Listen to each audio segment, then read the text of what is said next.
Welcome back Hey, to the it Hill was of Roses, where we come once again to celebrate our united progressive movement, where we get to discuss current events as well as policy conversations. Like we've been doing the past couple of weeks, we've kicked off our Me Plus 3 segment, and today we have some very special guests with us today. So we have Mr. Tony Tigg, we have Niall Alcom, as well as Marcus Cage.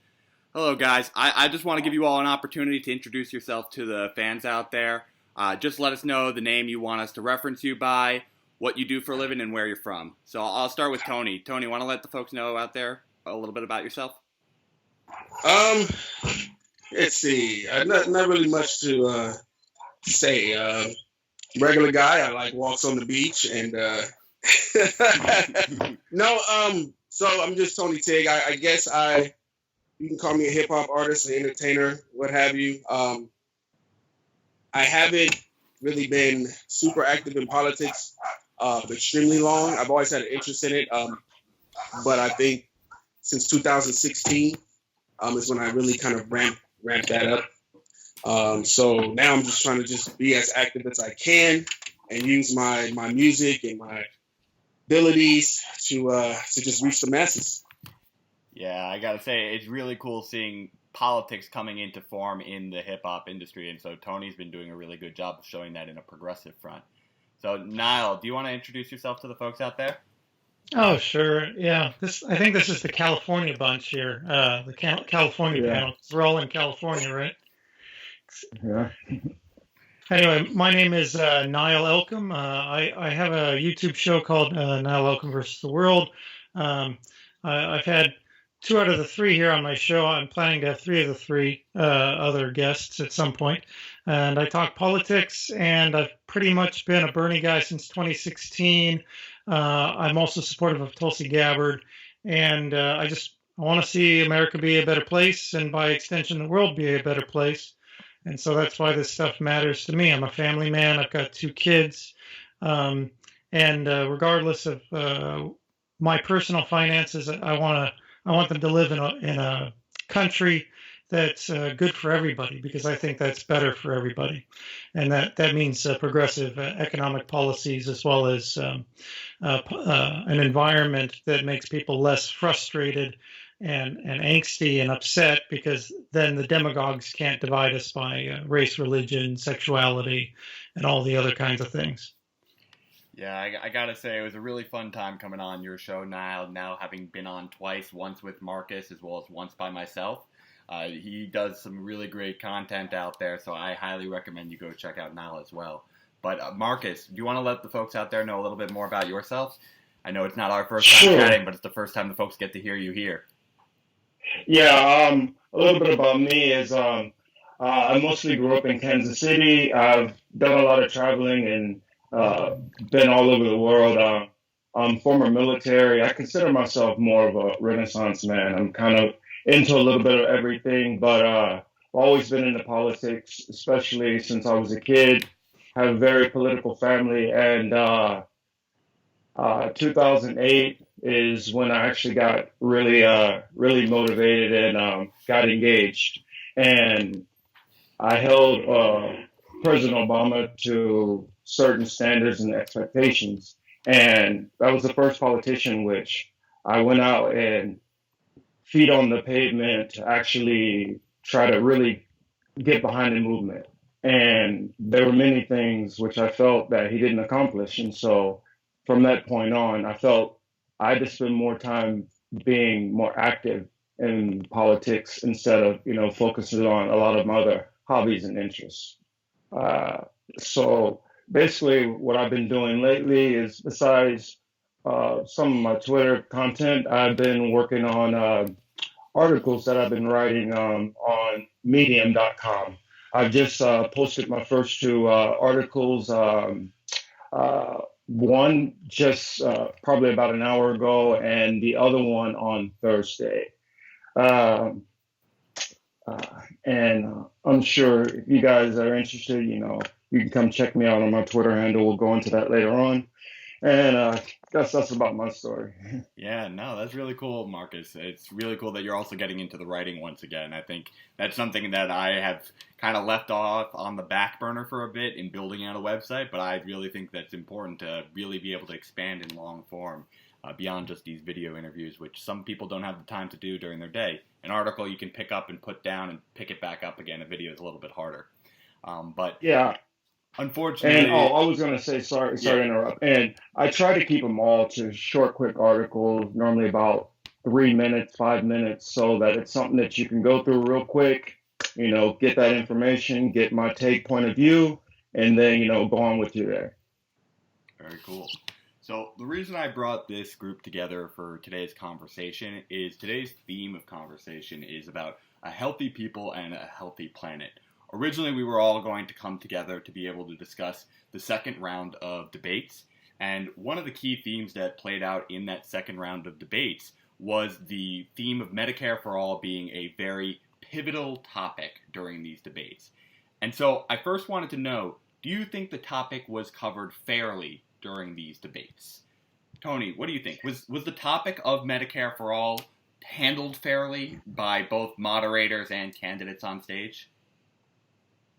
I don't know if it can ever be handled fairly in the sense of candidates being able to really express their sentiments in regards to it. I know Bernie Sanders said that he expressed that on Joe Rogan's podcast. It's like how you can't really make a case for anything in a minute soundbite and then have to rebut someone else's assertion or argument against it. But it is a good form of conversation that will get the American people engaged in doing more research about it and being able to actually see, what it entails in everyone's plan as regards to Medicare for All. Yeah, I think you very accurately covered. There's many aspects of covering something fairly. Being able to go into depth is one of the most important things when it's a nuanced conversation between two options.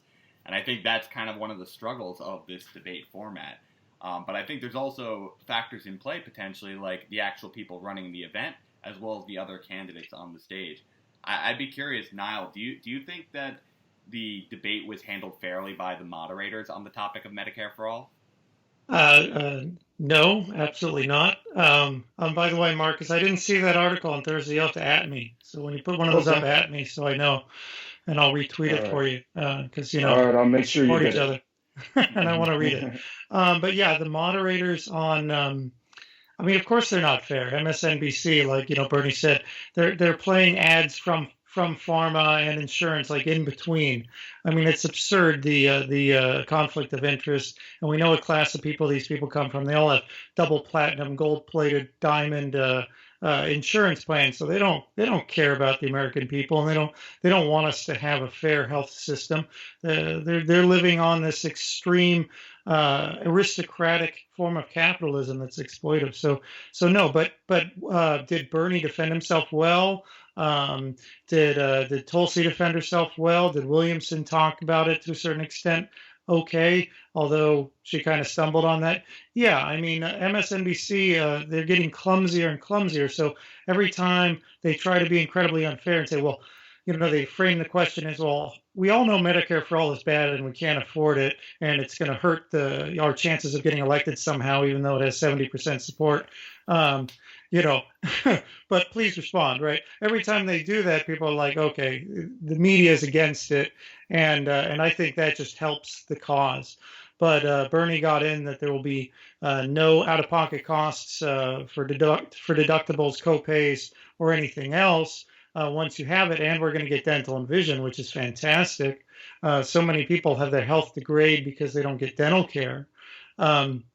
Which can just be absurdly expensive, especially when most people only have less than $1,000 in the bank. So I think it was a disaster for them, but no, of course it was not fair.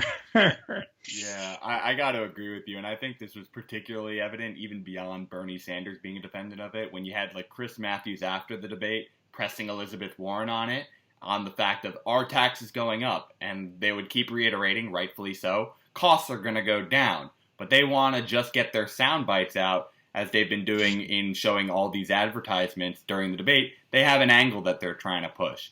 And so, Marcus, I'd want to know, do you, first of all, agree with the sentiment that the moderators weren't being fair on the topic of Medicare for All? And secondly, do you think the other candidates on the stage that we haven't been mentioned are doing a fair job of arguing against it even?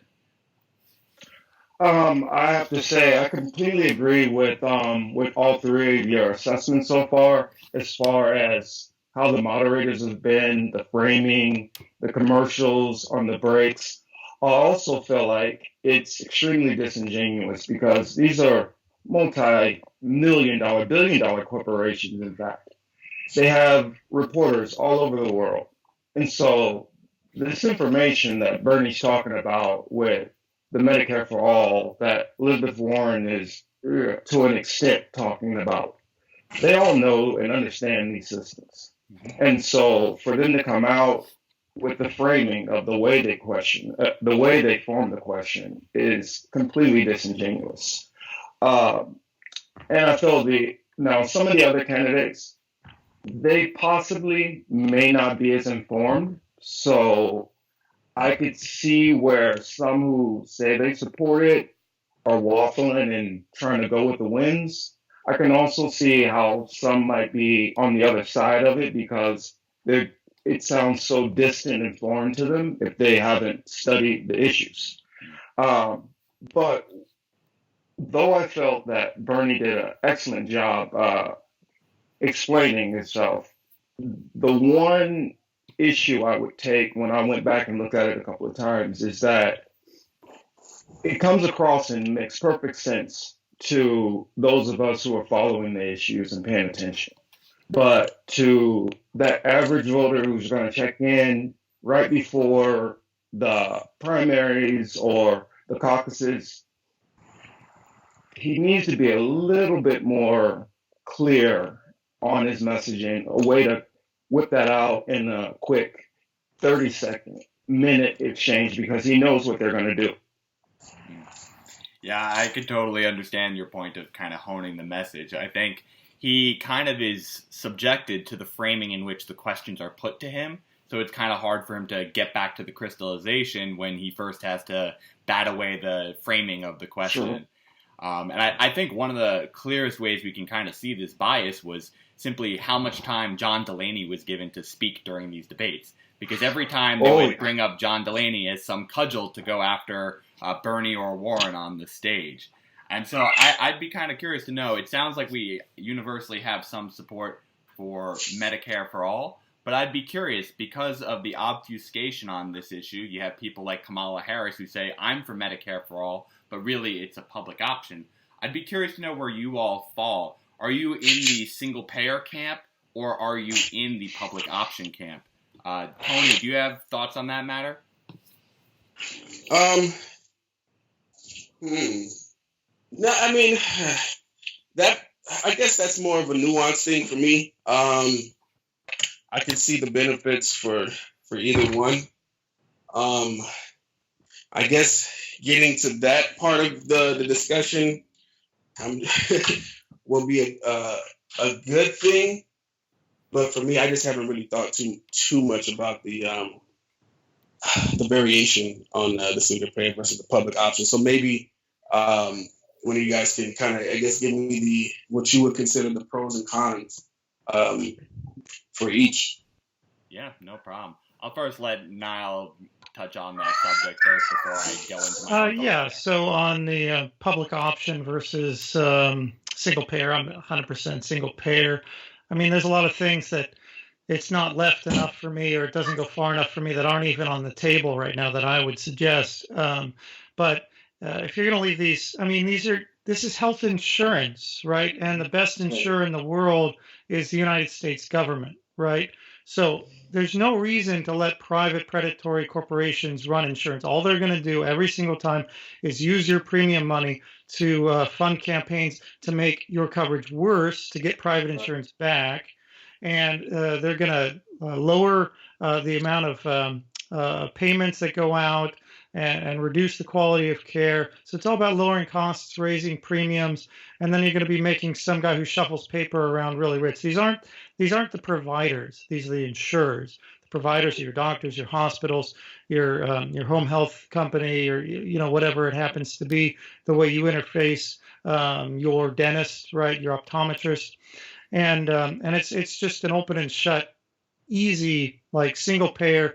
Every other country that manages to control costs, they have some form of single payer. Even Mexico, a lot of immigrants, they'll go if they have a major medical issue and it would be out of pocket, they'll go to Mexico.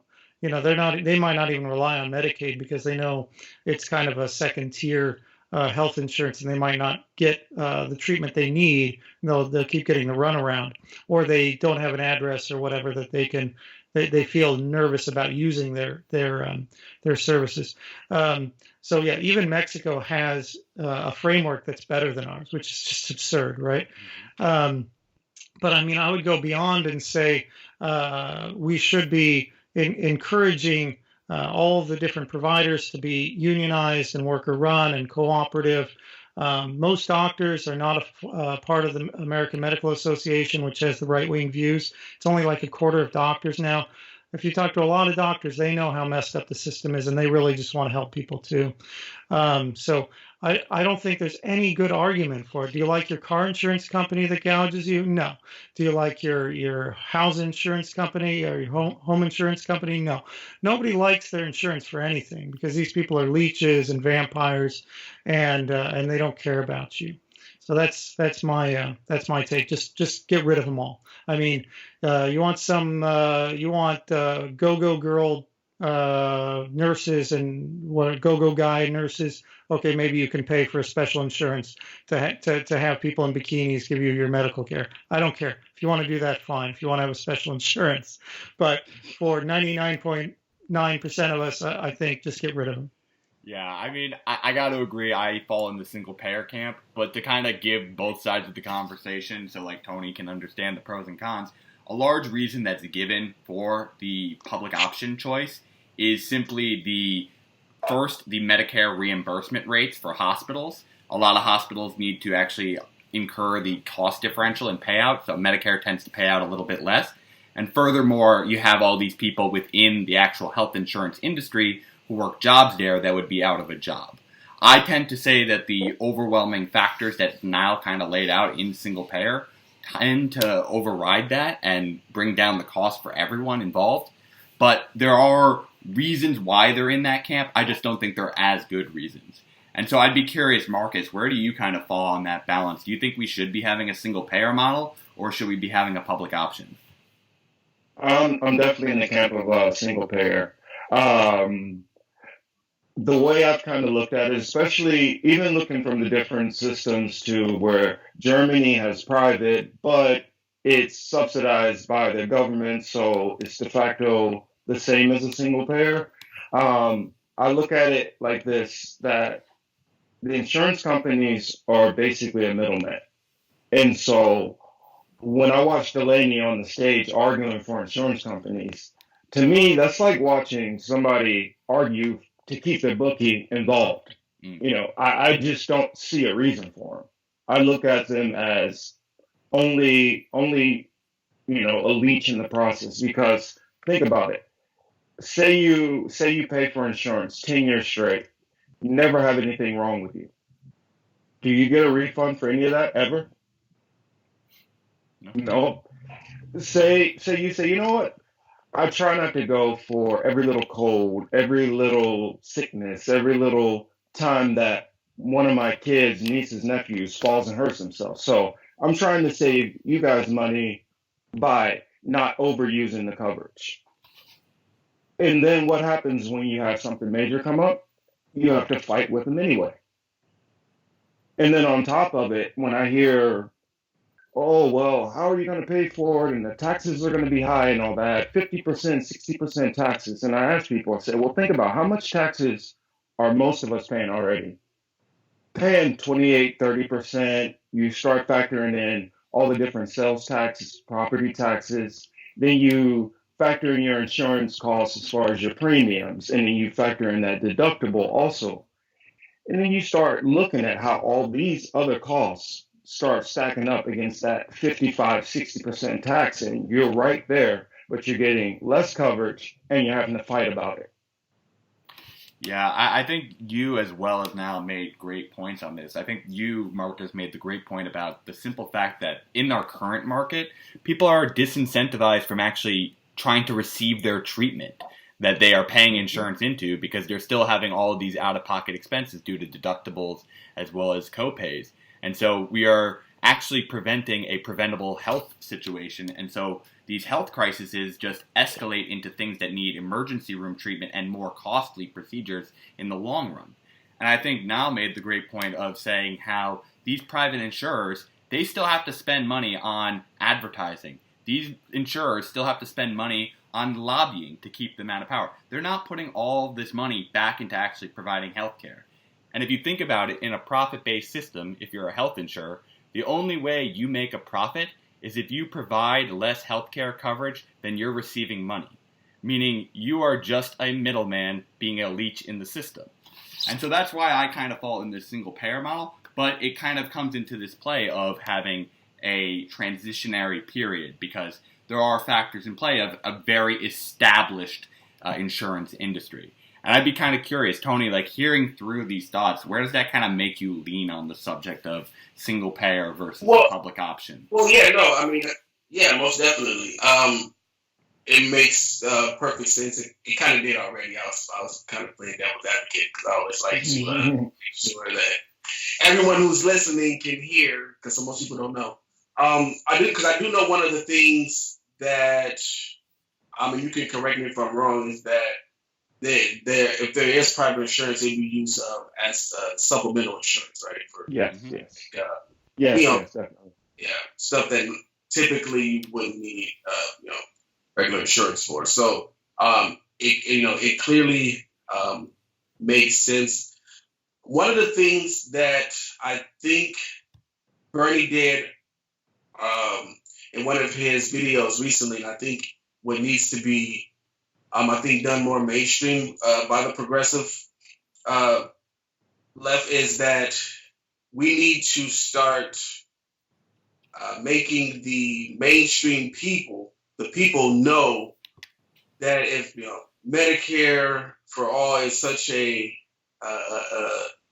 bad thing as the pharmaceutical companies trying to make it, then why are they spending $200-500 million on advertising, as Bernie said, to try to, divert that conversation and to try to shut it down?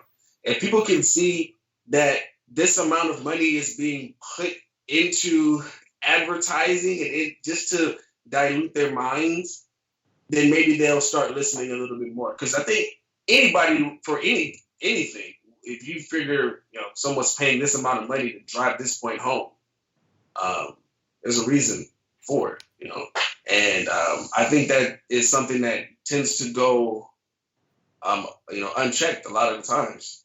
Yeah, I totally agree with you. I think people, once they become aware that they're being influenced for someone else's bottom line, they start waking up to the fact that no one likes to be manipulated. And I think one of the factors that people forget to understand is that if a public option occurs, it's really going to mess with our risk pools. So if you give a public option, only those that are the most vulnerable and most costly would be joining Medicare. Rather than when you have a single payer model, you'll have the people who are already healthy who would be paying less also joining in. And so that's the whole reason why costs go down compared to a public option, which would just simply be helping those that are the most vulnerable and increasing costs for those that are already in Medicare. And so I think we all are kind of having this consensus that the single payer model is better. But I'd be curious to know if we think that simply passing a single payer model is going to be the thing that closes this gap in terms of per capita costs. We spend roughly double what the rest of the world is spending in terms of healthcare. Do you think that having this change in the way insurance is covered is going to fundamentally fix that cost issue? I'll start with Niall on this. What do you think on that? Okay, yeah, and I also wanted to say a couple things back to the last point. So Medicare has like 3% overhead. That means in order to get you your health care, they spend 3% on that insurance cost or managing it. Private is at least 3 times higher than that, right off the bat. So when you talk about like a 2 trillion, 3 trillion a year, 4 trillion a year medical system, that's a huge chunk of money that they're sapping away in that 6+%, 7+%. But yeah. Sorry, what was the question again? So the question was really, if we even get a single payer model, is that how how's it going to lower we're costs? really close the gap in cost? Or is there more we got to do? Obviously, it will. The extent to which it will depend on how much we get rid of the private insurance. Because again, the private insurance also has a deleterious effect on the structure of healthcare, right? Because if you're skimming 10% off the top, your interest is not in lowering the cost of healthcare overall. Your incentive is to make healthcare less efficient, make people less healthy, and make healthcare more expensive overall, as long as it's even and everyone's kind of paying the same thing and doing the same thing, because then your 10% is bigger, right?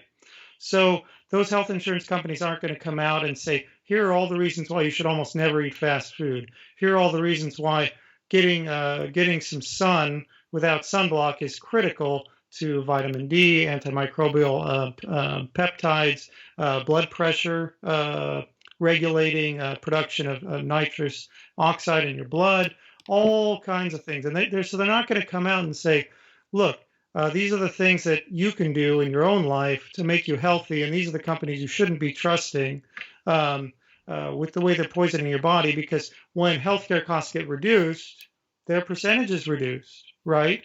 So the extent to which we can get them out and get government in, also, obviously, we need to reduce just the corruption of government in general. So these are side issues. So it won't get us all the way there. But as we know, like the FDA is infiltrated by all kinds of industry actors. And so when the FDA is coming out with the recommendations and things, they get worse and worse and worse because, people that make peanut butter don't want them to come in and say all the crap they're doing. People that are producing a lot of produce and are getting E. coli on things because of poor working conditions and poor safeguards, they don't want to criticize them. So all these actors are doing a revolving door thing where they're giving FDA officials jobs for millions of dollars after they're out of the FDA. The same impact is going to be on the health advice of the medical system and the structure and function of the medical system. So I think we can probably get a quarter off right away just by getting rid of most of the private insurance. Oh, and also, by the way, a public option is a premium system. That is not a progressive tax-based paid-for system. So again, you're still stuck in this kind of Obamacare thing where you have the high-risk pool, and they're pulling money out of your paycheck completely regressively. Instead of saying, well, you make $10 million a year, we're going to charge you a whole lot more, and we're going to pull that money into paying for medical care. So it's another kind of backdoor way of having government doing some of it, but also not fundamentally changing the way it's paid for, which allows somebody who makes maybe $50,000 a year in California, who doesn't get much of a break at all on their medical expenses, and is in that kind of, I'm almost in the middle class section, still living as if, they're in poverty, right, because of their healthcare costs. So there's so many factors. But yes, I think it gets us like about a quarter of the way there, and then we gotta fight for the other 75% of the cut. But it's a lot better than what we have now, like no question. Oh yeah, I think that's for sure. It's one of many factors that we have at play. And I totally agree with your point on the public option, but I think the most interesting thing you had said during that was how the incentives are not actually encouraging people to be healthy, because that is also going to hurt their bottom line too, because they're not going to need to get insurance as often. So I'd be kind of curious, Marcus, what role do you think the government actually plays in incentivizing people to be healthy? Well, it's funny that you asked that, because it's something that I was actually thinking about earlier. When I was in the UK, one thing which I noticed that was kind of interesting is that they have a lot of their cashiers actually sit down when they don't have customers. And the reason why I was told that they do that is so that can help with preventative care. if they're sitting down more, it's less stress on the back, knees, ankles, all those different things. And we all know the additional bodily costs which come with, long periods of standing uh, or just awkward, awkward work environment, not ergonomically correct. And so just little preventative things like that, I feel like infused into our system would make a tremendous difference also. Um, let's see, you said some of the other, could you rephrase a question one more time for me? Yeah, it's what role do you think the government should really have in incentivizing people to be healthy? Um, I feel if they want the system to properly drop cost, that's one of the most important things because if you can inform the population on things that can help them uh, to be healthier, maybe whether it's things as far as diets, quitting drinking or smoking, or other things that you might not realize that you might be putting into your body that's not helpful. And so if they're giving that information, even if it's just in the first voluntary phrase, it's going to be far more beneficial.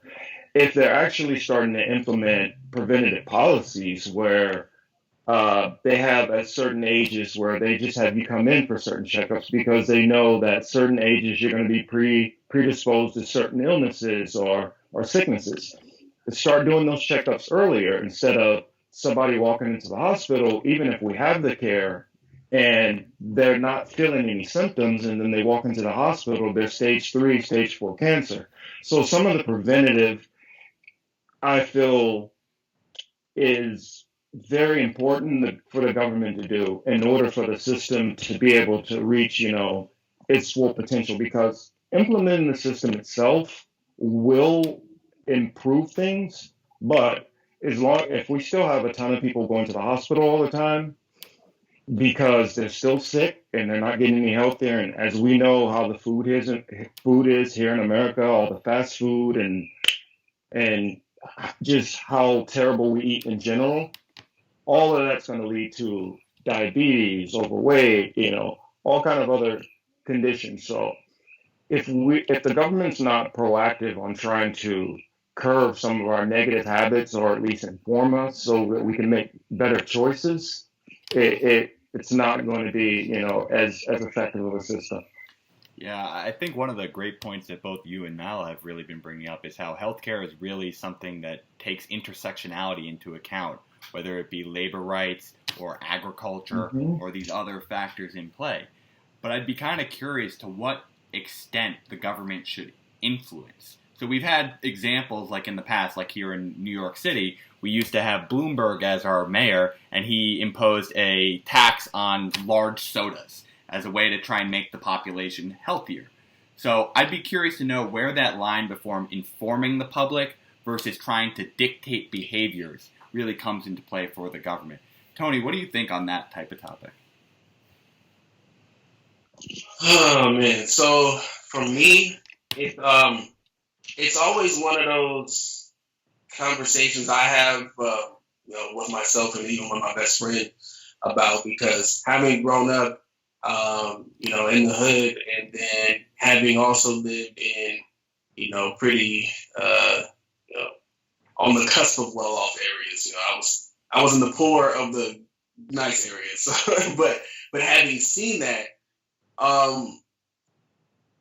it's a funny dynamic, because when I was living in a distressed community, you get to see how, yeah, there'll be options there, but with low wages, with people not making enough money, those type of things, those options really aren't options. And so the things that are more readily available, like Newports, those type of things, and alcohol, all those things still get purchased. And things that are healthy for you are pushed to the side. One, because it's harder to go to travel to those type of places. Like Trader Joe's aren't just in, they're not in the hood. They're just not, and you try and tell people to be aware, be healthy. Like where does that work? You just tell people who don't have money when they can just go get something for a dollar and go get a McDouble, and call it a day. So, and then on the other, dynamic, it's I think that the government really does need to play a role in making sure at different stages, starting from youth, that I don't know how if it would be implemented by parents doing a survey or whatever. I mean, they try to do it, but I haven't thought of a plan to really, really push it. I think the biggest thing is, for me, is to get awareness to the people. I think once people are aware of what's going on in general, then it'll put more of the onus on them. Right now, everything is so hidden. Just like if you think about even with cigarettes, like how long did it take for cigarettes just to even get marketed as cancerous? Mm-hmm. One of my favorite movies, Kingpin. I don't know if you guys remember that movie.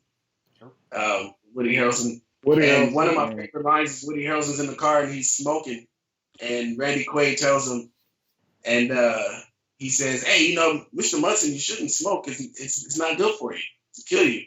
And he says, "What are you talking about?" He was like, "Who would have done more research than to find people at the Tobacco Administration Office? They say it's harmless. Why would they lie? If you're dead, you can't smoke." And that was his logic behind it, right? And that's kind of the logic behind a lot of things that we do, even when we see just everyday things. So I think we really do need to come up with a plan as to how we get government to really navigate through, because we know it's not a problem with people with money. It's not a problem for them, but it is, especially in the minority community. It's atrocious. Yeah, Tony, I think you pointed out a great thing here on this kind of intersectionality note. It makes me think that we've kind of started to talk about that when it comes to things like climate change, how there are multifaceted approaches just beyond energy production. It requires transportation overhaul. It requires infrastructure overhaul. It requires overhaul in the way we actually have our labor doing work by localizing agriculture systems. So I think this, in terms of healthcare, it does take a big plan, and we can't just have one person saying, this is the silver bullet, this is going to make us all healthy again. I think we really do need all these different influences in play. And so I'd be kind of curious, Niall, to what extent should government play a role in incentivizing health? Should it go as far as doing sin taxes on things like cigarettes and alcohol, or sin taxes on sodas? Yeah, I'm not a fan of sin taxes at all. They're regressive. They punish the poor. That's why the yellow vests blew up. It was the last straw, right? I don't think you need to do that. As Marcus was saying, I worked as an RN for 7 years. Preventative care is very important. Like, we would have people in the nursing homes and or the skilled nurse facilities or the boarding cares with older people, and you'd have a patient who'd get a skin tear. They'd fall, and their skin is so fragile they'll fall, and their skin will grab like on a couch edge, and it'll just roll right up off their arm, right? And then the caregivers were afraid of being cited for elder abuse or their statistics going up, so they wouldn't tell us right away. So by the time we got to the patient, that had dried, and you could no longer pull the skin back over the wound, and now you get this big white scar. Right, so preventative care reduces cost. Quick preventative care that doesn't have judgment, you just do it, right? So again, the insurance companies aren't incentivizing that, even though it would save them money. So people are asking, why is that? Now, why is that? Why aren't they pushing? Why are they pushing back mammograms? Why are they pushing back gastrointestinal scopes? Right? Because they want you to have the cancer later. They want you to be further gone. They want it to be more expensive because, again, they're cut off the top.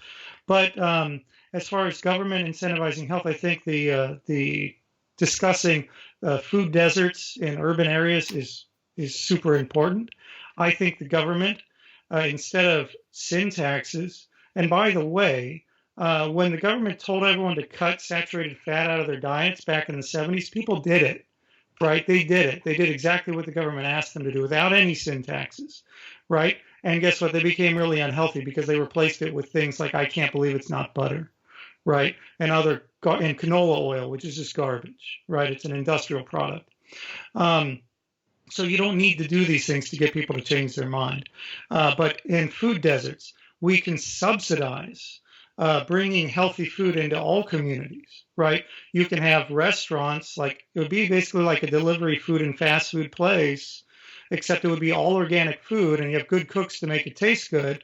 And those can be part of a federal jobs guarantee, and they'll deliver to your house because we don't want to exclude people that have special needs and can't get there, right? So all of that stuff, you bring, a bunch of vegetables and fruits and healthy meats that don't have hormones and aren't fed on a corn-based diet that has a bunch of pesticides and herbicides. And the cost savings to our healthcare outweigh any cost of doing that. And then you're starting to outcompete all the local grocery stores that are selling crap, selling the cigarettes and the sodas, and the fast food places that are selling their milkshakes that aren't even made out of real food half the time. The government can do all of these things. And again, we got to uncorrupt the FDA and other things. And I think this is part of what Marianne Williamson wanted to talk about, or wants to talk about, as far as taking control of our health. But absolutely, there's no reason the government can't come in there and say, hey, private market, you suck. We're going to subsidize a different alternative. Maybe it's a subsidized private companies, but maybe it's also subsidized co-ops and union-run companies, right? Because we also want to subsidize what's like an organic, healthier version of capitalism, which is capitalism that's run by workers instead of fat cats, right? People that maybe care about their communities. But yeah, I think the government can do a lot, and I think a lot of these solutions are easy. I don't think they're that hard if you just take yourself out of the capitalist mindset, right? That it has to benefit an investor, right? We're all the investors. We invest our time and our labor, right? We invest our lives in our communities, but we're surrounded by predators because we don't have a government check on those predators. Yeah, And that's what I think about it. I think you're absolutely right, Niall. I think it was really disappointing when you have these candidates who recognize this intersectionality of us having really a sick care system rather than a health care system like Marianne Williamson did, as well as Tulsi Gabbard. The problem is they're not all the way on board with a single payer model as well. So that comes with this balance of we have people who are kind of getting to what the roots are of why America is so unhealthy. And I think that's truly evidenced in the fact that we've now had our third straight year of life expectancy go down after decades of it increasing. And so I'd be kind of curious, like Marcus, why do you think that might be in terms of our life expectancy going down during this Trump administration? Well, I would say that it is a combination of a bunch of things. With the repealing of some of the parts of the ACA, I think that has had some effects, but just what's going on in the undercurrents of the economy itself. I feel like there's a lot of attention focused only on the top line numbers, the GDP growth, how the stock market looks, how unemployment numbers look as a whole. But I don't think there's enough detail going into what's actually going on in those numbers. What are the wages for those people who have, that's at that low unemployment rate? How is their cost of living?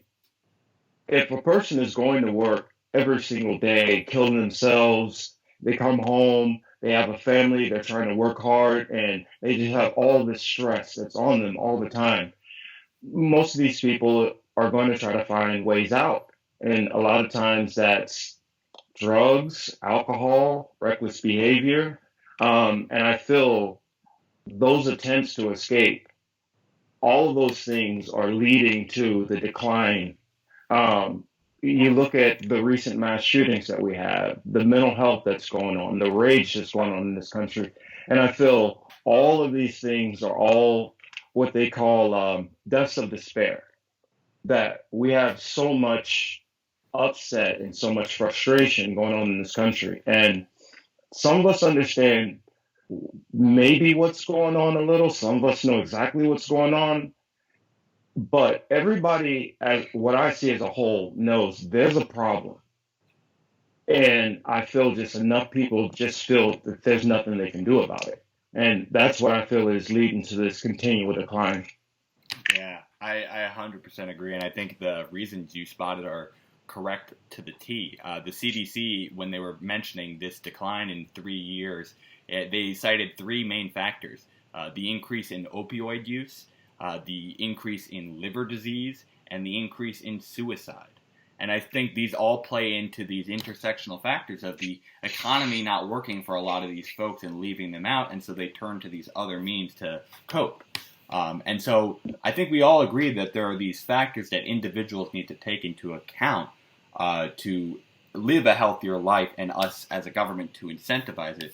But I'd kind of be curious to know how much of a command economy, in the sense of the government providing a healthier system.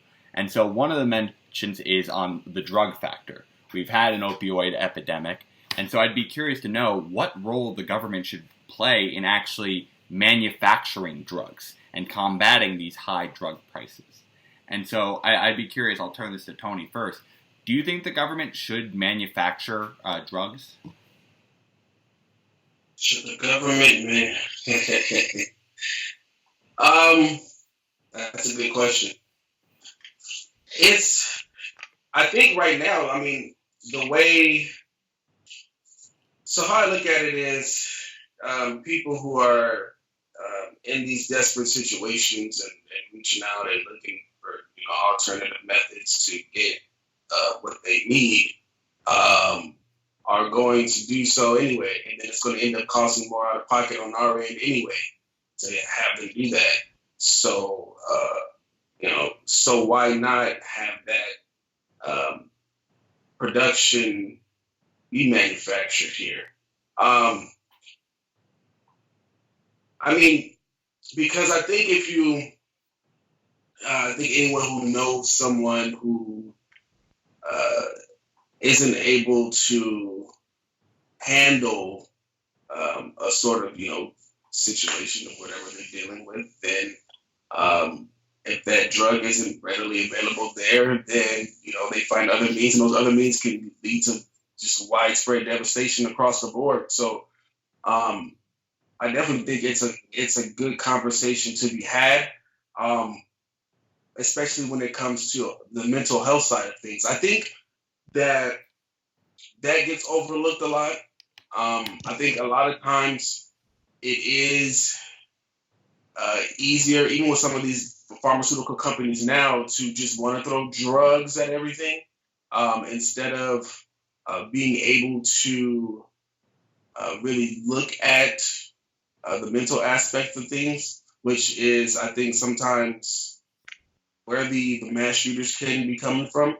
Because they're just, here, you take these drugs, and they take more drugs, and blah, blah, blah, there you go, you're good. And it's not a very healthy conversation that's being had. And then, at the end of the day, we're all left holding the bag, and then at the end of the day, we're not going out. I don't even want to go to the mall, with my kids, and that's what makes it tough. So I think we do need to, be put in a position where we know where the means are coming from, and that it eases a lot of tension, and less tension means less stress overall. If that makes sense. No, that makes a lot of sense, and I think even candidates kind of touch on this point too, and like Marianne Williamson talking about the overprescription of antidepressants instead of actually trying to get to the root cause of there's an acceptable level of sadness, and we all go through that so that the happiness can feel all that much brighter. But it was kind of interesting in this overprescription problem. That makes me think, like, now, first, do you think we should be manufacturing drugs? And secondly, do you think we should start having the conversation about having public doctors and public hospitals? We've been kind of saying single payer is really the health insurance side, but should we be starting to take that conversation into a full public healthcare system? As far as a command economy, my political description is generally what I say is I'm a libertarian socialist, which means that government should provide a framework that liberates the individual and communities as much as possible, but not in a American libertarian framework, which is right wing, basically capitalism, libertarian capitalism, right? Which is an insane system, and it's funded by, or ideology, and it's funded by the Koch brothers. So I'm also not a fan of authoritarian socialism, which to some extent you got under Soviet Russia, China, but to another extent, those were kind of fraudulent socialist systems. They're really aristocracies with the labels changed, which I think is what generally happens under authoritarian socialist interventions. But my preference would be with drug manufacturers that, again, the government come in, they create the framework and the rules and the guidance and technology and the organizational information to cooperative companies, especially they can take people that have been laid off and say, hey, how would you guys all like to just be your own company now? Right. And they would come in and say, here's what the inputs you need. Here's the equipment you need. Here's structures that have worked before for management, right? Managing all the personnel. We're going to create a ground rule that if you have 100 or less employees, the top guy can't make 4 times more than the bottom guy. If you have 1,000 employees, you can't do 8 times more, something like that. And especially when we see any kind of drug like insulin, that's just gouging people through supply chain and not even patents. I also think the patent system should be totally revolutionized, where we assess how much a patent is being used, how much intellectual property is being used, and then we give a benefit to the creator of that through a government fund, but we don't charge the consumer premium for using that intellectual property, whether it's something in media, or if it's pharmaceutical, right, or a medical device, right? Because what that does is it democratizes use of intellectual property instead of gouging people and limiting the use of it, and by extension limiting the advancement of humanity, right? When you have something that is marketed at a high price that only 10% of the people that really need it can use, that's a real waste of human innovation. And I think we could do both reward innovators and inventors, the actual innovators and inventors, not the capital investors that buy up these things, which usually works, but the actual inventors, and prevent kind of a command economy. So all of these co-ops are private organizations and companies. They're not public. Only the assistance of the government is the public part. Right. And so that just gives them all the resources they need, inspections, not to punish them, but to help them. Right. So they come and say, oh, this works better here. Your supply chain here, you need to grease this part of the machine every 2 days instead of every 4 days. You can use this communication software to communicate between workers, to give more empowerment to workers all throughout the chain, which makes things more efficient, all kinds of things like that. So whenever the government comes in, I think it should be assistive and not punitive, right? So especially because what that does is it helps the smaller size companies instead of rewarding larger companies for quantity of scale or efficiency of scale that allows them to have specialized roles just for keeping these things going. A little bit of a tangent there, but these are my feelings on this subject, and you can kind of see where I'm going. Yeah, no, I totally get where you're going here, and so I'd be kind of curious, Marcus, on that kind of subject. Do you think that the government should be trying to be the incentivizer and the regulator to these industries, trying to help out the good actors within the industries, or should they be trying to fix the supply issue by actually having that command of the economy and starting to do drug manufacturing as well as providing public hospitals and public doctors?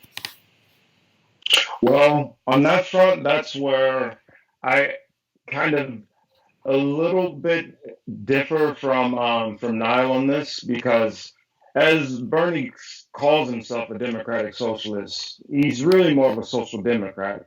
I'm actually more of a real democratic socialist. So if we were starting from scratch, starting the system, definitely I would be completely in favor of command because you would be able to keep all price completely limited and low. You would be able to control the cost of all drugs because you're creating everything. So you would never have to worry about the cost rising.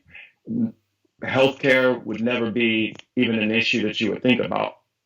But because the system has gotten to the point it's gotten to, so many people have invested so much into careers and practices, it would just be a logistical nightmare to try to get it all the way to a command, more democratic, socialist style.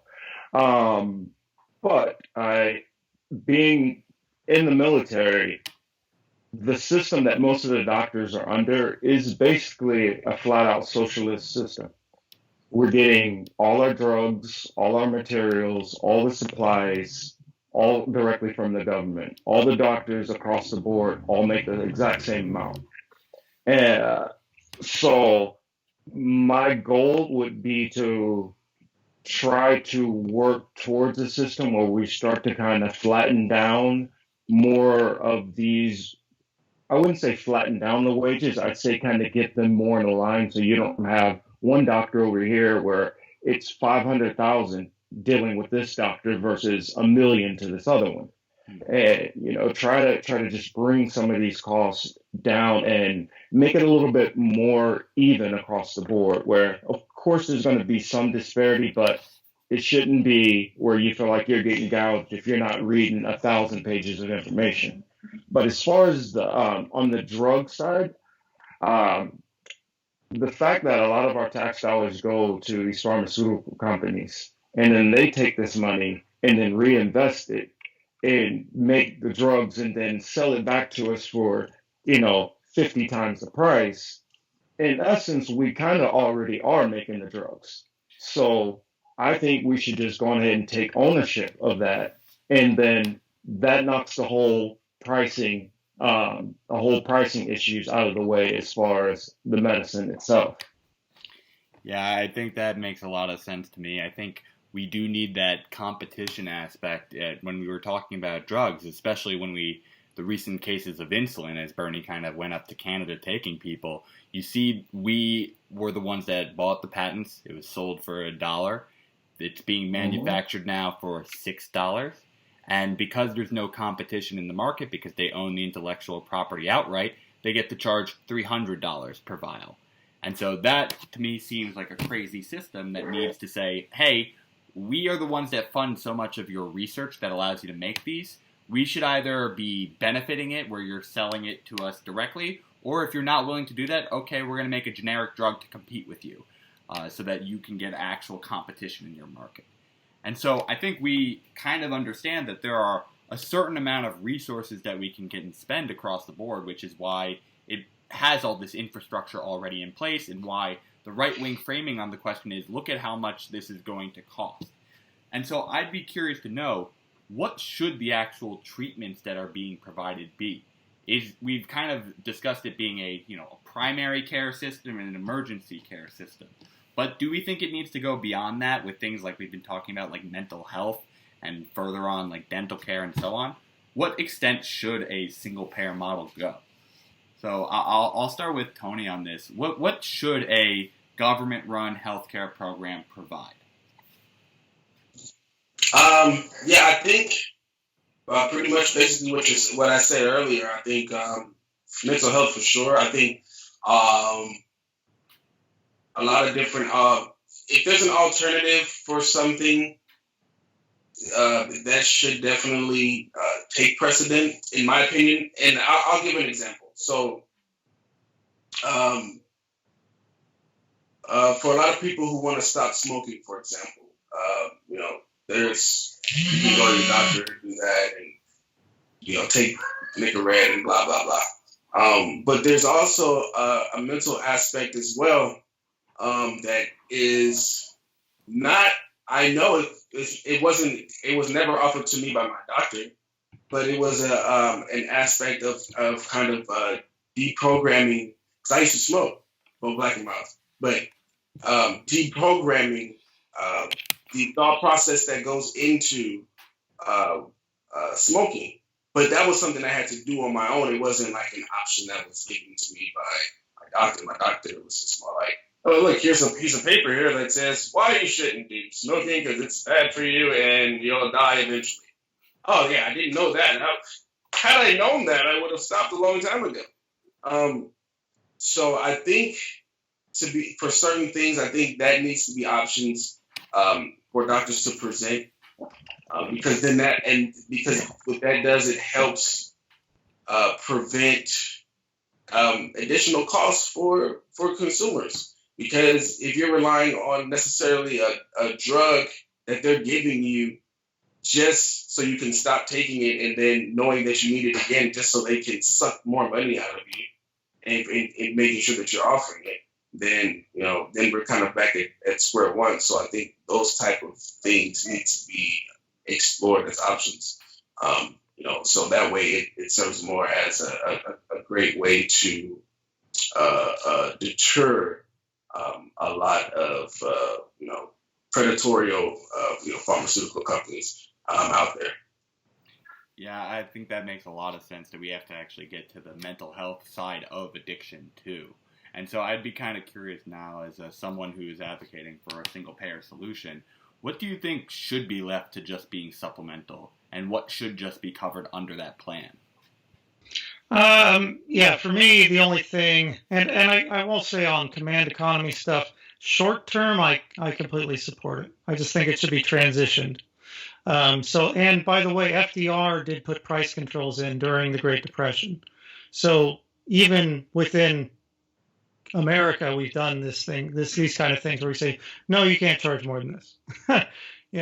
And he provided government assistance to farmers to produce the food people needed.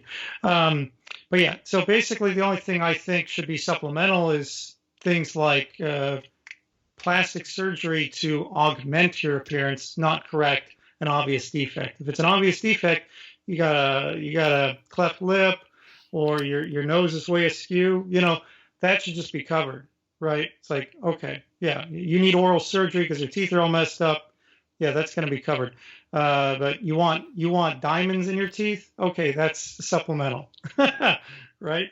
or maybe we should can we do a community vote on the breast augmentations? That Democracy, man. It's like gun control for me, right? I mean, how many guns do you want in the environment? Anyway, but although guns are usually more this, right? Although maybe these are bazookas. I don't know. But yeah, so government, especially mental health. I mean, there's so many things that we would improve our society so much. That should be covering. I do also think that, as we've talked about addiction is to like opiates, to alcohol. A lot of the saddest hospice patients I had were alcoholics. And by the way, liver disease is mostly not caused by alcoholism. It's caused by things like diabetes. And most kidney disease, again, is caused by other things. So if you know somebody and they die of liver failure, don't just assume they had an addiction to something illegal or to alcohol. But these are diseases of despair, right? As Johan Hari has a great episode with Joe Rogan where he talks about this, and you can look at the miracle of what country is it in Europe? Portugal. I think it's Portugal miracle, where they had like close to 1% of the population had a heroin addiction. And they took all their drug enforcement money and they spent it on making people's lives better. And now they have one of the lowest drug addiction rates in Europe. And you see these spikes, and whenever there's there's a period of economic stress, that's when you see the addiction spikes. So this is a very easy to track thing. And so one of the goals of government should be to lower stress, make sure people can get enough sleep. I don't see why we can't go to a 25-hour work week. There's supposed to be no, that's a living wage. There's supposed to be no jobs in the future. So let's lower stress, lower our costs on healthcare costs, and a lot more education in the doctor's office. The doctor should be sitting people down, the primary care doctor or nurse or somebody who specializes in education and say, hey, look, I know what advertisers and media have been telling you about your health, but we have actual studies here that show that that staying out of the sun is actually not good for you and actually increases your rate of cancer death, but for skin cancer by 8 times, right? Because while it raises your skin cancer of squamous cell carcinoma and basal cell carcinoma, which are very, very treatable and usually not even an issue, it's like prostate cancer, it getting in the sun increases those, but getting in the sun lowers your rate of malignant melanoma, and that's the one that kills you. And you see a lot of darker skinned people that move to cold climates. They're getting malignant melanoma in places that aren't even exposed to the sun, or in places that are, but they're not getting any sun, and their bodies are designed to get a lot more sun. So the doctors need to be sitting down with people and saying, I know CNN is telling you that this is like a great, do keto, but don't worry if it's organic, right? I know they're telling you that, but it's nonsense. Organic is actually very important. Pesticides are actually very bad for you. All these plastics in your environment are very bad for you, and you should be. So they need to be countering basically propaganda from commercial interests instead of going along with it or just being a silent partner. And by silent partner, I mean someone who doesn't do their due diligence. But yeah, so single payer healthcare, it should cover basically anything that improves people's health, and part of your health is your social life, right? So if you have obvious issues from genetic issues or not the right nutrition, that needs to be covered too. If your one boob is smaller than the other, then I would support government paying to make them equal, right? These kind of things, So that's where I stand. I'm pretty aggressive on where I want it. Okay, yeah. I mean, I think one of those last points you made on the boob one was kind of part of the plastic surgery argument I was thinking in terms of supplemental. But I think the bigger question to me in terms of the framing is we get these right-wing arguments where it comes from you're going to have these government death panels because, insurance companies today already have death panels where they choose not to cover people. And so I'd be kind of curious where that line comes into play. So we've said we have all emergency treatments on people. But does that extend to the point of saying giving a heart transplant to an 80-year-old? Do we want to use resources in that extent? And so I'd be kind of curious before we kind of transition into the healthy planet aspect. Marcus, what do you think should be provided under a universal healthcare system? To what extent do we provide all healthcare? Because at the end of the day, we would become an insurance company and would have to make those decisions of what to provide or take on additional debt. Well, see, I agree a lot with what Niall was saying. I feel like if you could take care of a lot of these issues on the smaller level, they do cross over. A lot of the mental health, especially with these shootings that have been going on. I've done a lot of research lately on some of the people who are involved in some of these groups, and many of them are incels. I'm not sure if you're familiar with incels or not, or if any of our viewers are familiar, but incels are involuntarily celibate young men, and they build up a level of rage, and without others noticing their quality of life and noticing what's going on, that's where I feel the mental health and the therapy, because then there's somebody who's able to speak to these young men, mostly men, and help them. So I definitely think the mental health has to be just as important as the physical stuff. Now, when it gets to, like, for instance, we talked about breast augmentation for if they're, different sizes. If it's at a point where it's pretty severe, then yes, then I feel like then that should be something that should be covered, and those things can be case by case basis, because at that point now that's not a necessity or a need, and we're still going to have to focus on the system, maintaining cost anyway. As far as say the heart transplant argument for a senior citizen, Well, under a lot of the plans which I would support also investment in cell research so that for some of these the senior citizens who might need some of these transplants, maybe we might be able to clone that part and extend their life a little while longer and give that actual heart, to a younger person who it might be more compatible with and might give them a better shot. I just think that if we focus more on some of the technologies that we can use in science instead of being completely blocked up with all the political gamesmanship that goes on, I think that we could find extra solutions because Andrew Yang talks about all the time, the robots are coming to replace us. So the robots are coming to replace us, and they're obviously going to have additional solutions for some of these problems that we're going to run into as far as possible rationing of care. Yeah, I think that makes a ton of sense. I think we need to embrace these innovative solutions to actually increase the supply of healthcare.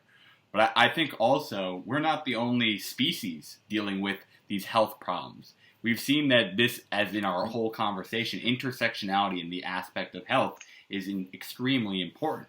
And there was a recent study that was done by Oxford that has been saying that we are losing 12 species on this planet every single day.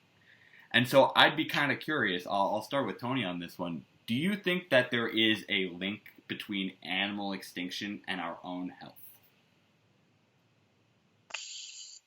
Is there a link? That's a good question.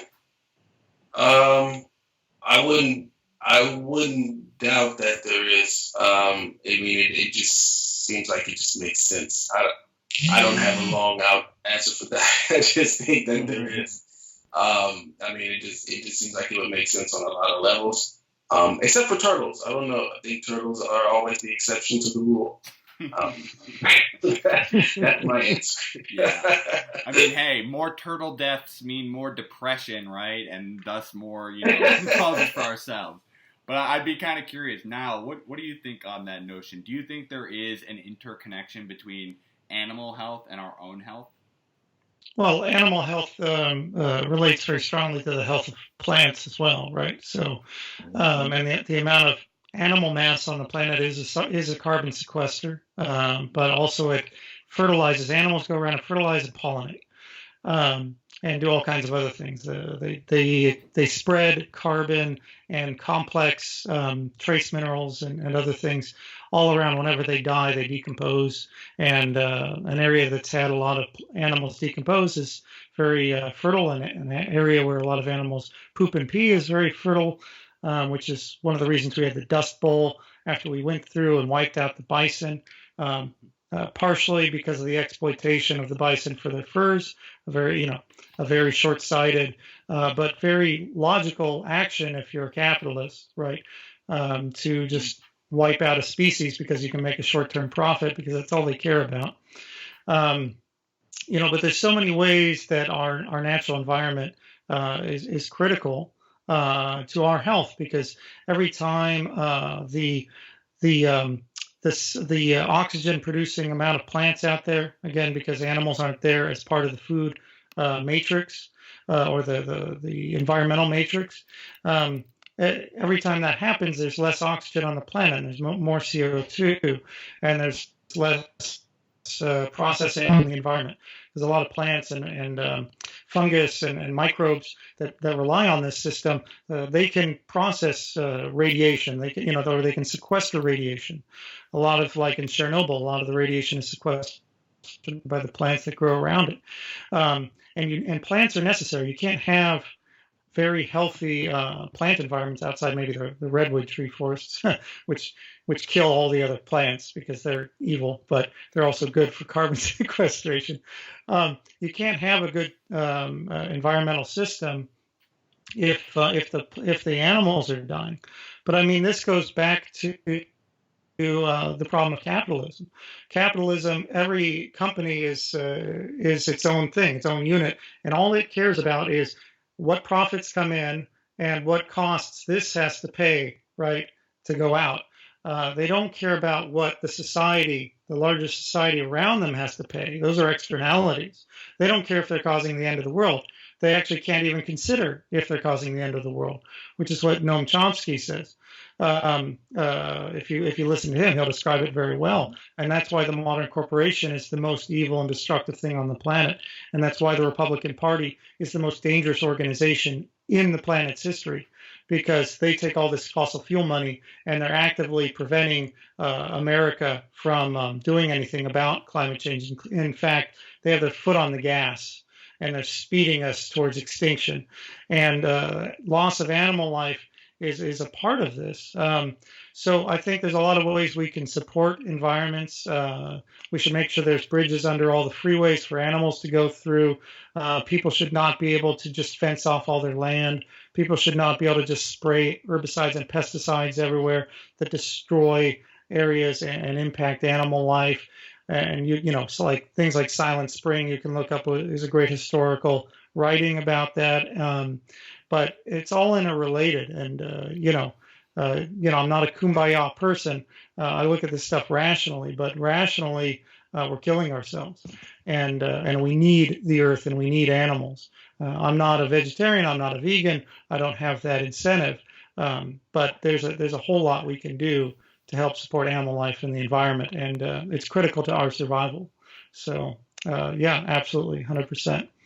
Yeah, I totally agree with you on that point, that there's probably a link. I'd be kind of curious to know almost if it's a symptom of the problems that are hurting ourselves, showing that these animals are in decline, or if the direct decline of these animals and their habitats are, causing our demise. So first, Marcus, do you think there is a linkage between the health of other creatures and ourselves? And secondly, what responsibility do you think we as humans have towards preserving other species? Oh, I think, honestly think it's paramount, especially if you hear, I listen to Tom Hartman on occasion, and he often has truck drivers call in, and they talk about that they've been, was it over the road, long distance truck drivers for many years. And they talk about how 10, 15, 20, 30 years ago, how they would have to stop almost every hour to have to clear off their windshields because of all the insects and flies and everything that were coated all over the front. And they said now they can go, hours and hours and hours, sometimes, a whole day, and hardly even have enough where they have to, stop to pull it to clear it off. And if we're losing insects, those insects are food for something else on the food chain. And so if they're gone, then something else is gone, and something else is gone. I saw a report not too long ago talking about bees, that we might possibly lose bees sometime in the near future. And once we lose bees, we'll start losing things like bananas and plantains and other different vegetables and fruits like that. And as we start to lose different links from this giant food chain that we basically live on, from the smallest microbes all the way up to the largest animal. All of that has a certain balance, that a harmonial balance that needs to maintain to an extent. Granted, you have lions and tigers out in the wild, savagely eating and devouring other animals, but it's all part of a circle of life, and the balance that we are involved in and all connected. And the moment that they start struggling, those are I feel like the small outliers of the effects of climate change, that are saying, hey, you better start paying attention and do something, because here's your first warnings. So I feel the things with the insects, any of the animals, all of that's completely connected to us. Yeah, I think we certainly have a responsibility to maintain our world and thus help these other creatures on it. We have to be a part of our planet rather than the planet simply serving us. And so we've kind of all established that there's this interconnection between the environment, the animals, and ourselves.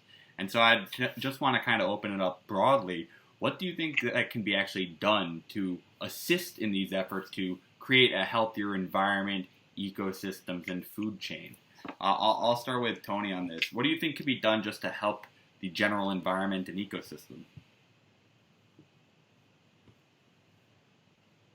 Okay, I think I was muted. Just in general, I think, well, for starters, I mean, I just think that the overarching point to me is always getting people to understand.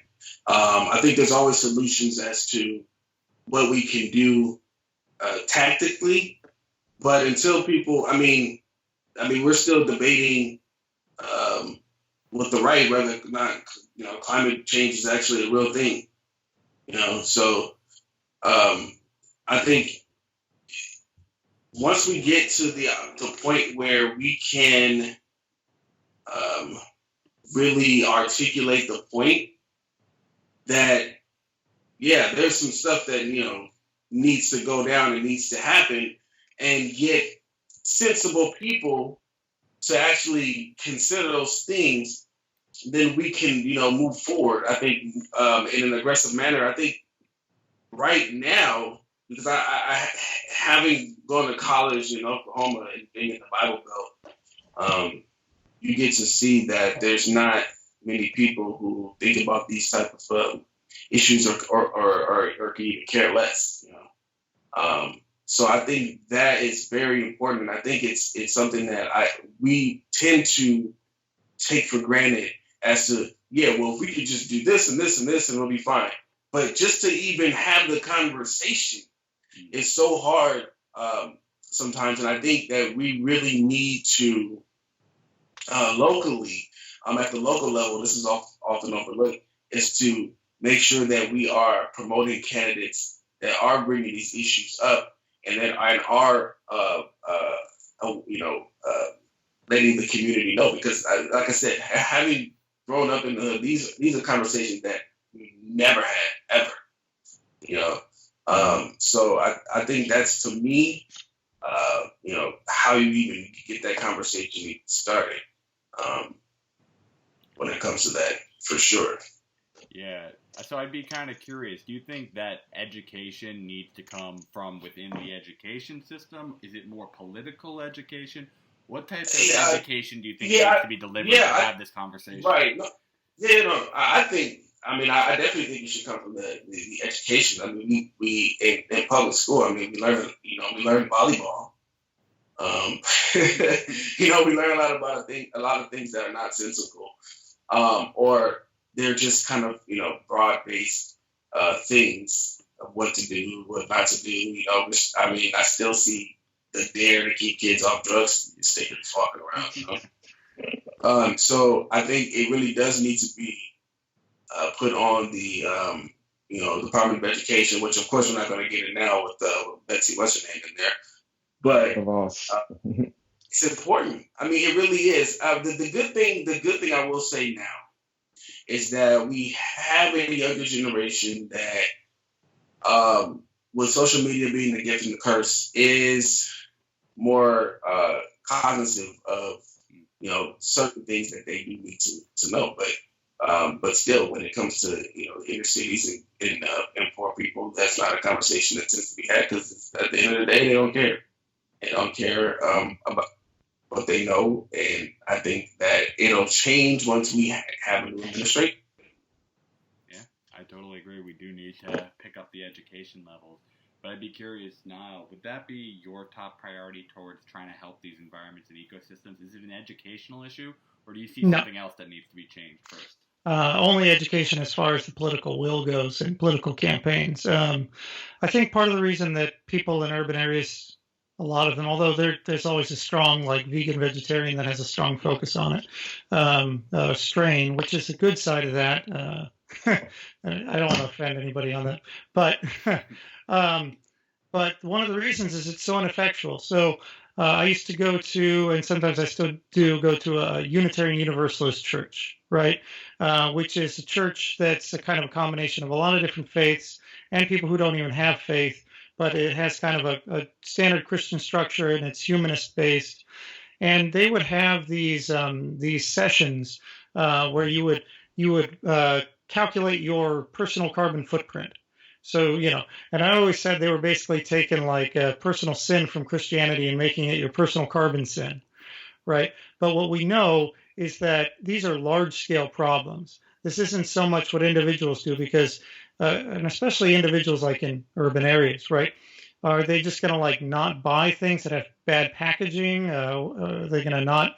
Are they going to buy more expensive food that's more ecologically sensitive? I mean, what are they going to do? I mean, there are some things you can do, sort your trash better and stuff like that, but most of this stuff is, on an individual level, is just impractical and ineffectual to push on that level. And it's also part of a campaign to divert attention away from the corporations and the government that's actually causing most of these problems, right? So the largest carbon contributor to the planet is the U.S. military, right? Bar none. They're bigger than any company. And the top, there's like 100 companies that are responsible for something like 70% of all carbon emissions, right, on the planet.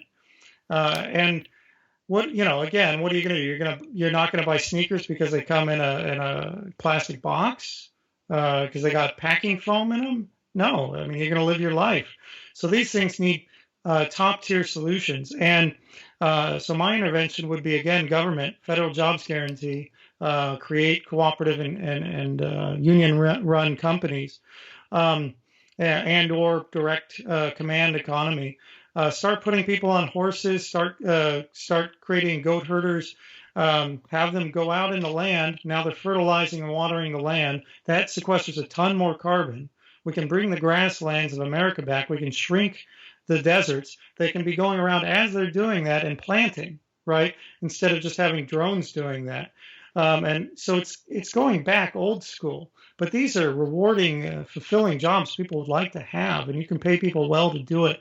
And then they produce a food asset. So now you've got goat's milk. You can slaughter goats at a certain point. You can have people bringing the herds of bison back. We can have a sustainable harvest of those. You can plant wild plants and such that have just a much better health impact, right? Things that produce food, and they can harvest some of that as they go along. And then we can take places like California and corridors along housing, and we can plant succulent barriers, right? So you can put in the plants that are used to make tequila, which is a big succulent plant. You can put in cactus apple plants, and some of those are used for sustainable plastic. They're talking about all these cactuses like that you see everywhere. There's a very common variety where they can turn that into plastic bags that will degrade within like 40 hours of being in compost, not 10 years or a year, right? Like so there's all kinds of things we can do, but it needs to be a mass movement, because if we don't do these kind of things, if we don't seed the earth with new environments and support environments and be caretakers of the environment, we're going to die, right? So not only does this solve our economic problems because it puts people to work, it solves our health problems because it makes people healthier, but it solves the existential threat of the planet killing us.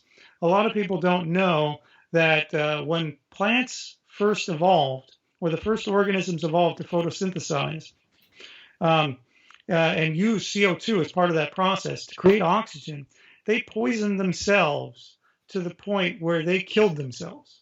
So the whole planet became full of oxygen, and they couldn't live in that environment anymore. They died, right? And only a small amount of organisms survived to carry on that photosynthesizing DNA, to carry on that legacy, and then we're able to survive the CO2. So we're doing that to ourselves. We are no smarter right now in the way we're behaving than single-celled organisms that could photosynthesize and create these little mound things that you can still find in fossil records.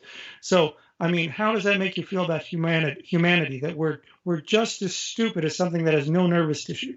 We're killing ourselves. So these are easy solutions, but they threaten special interests.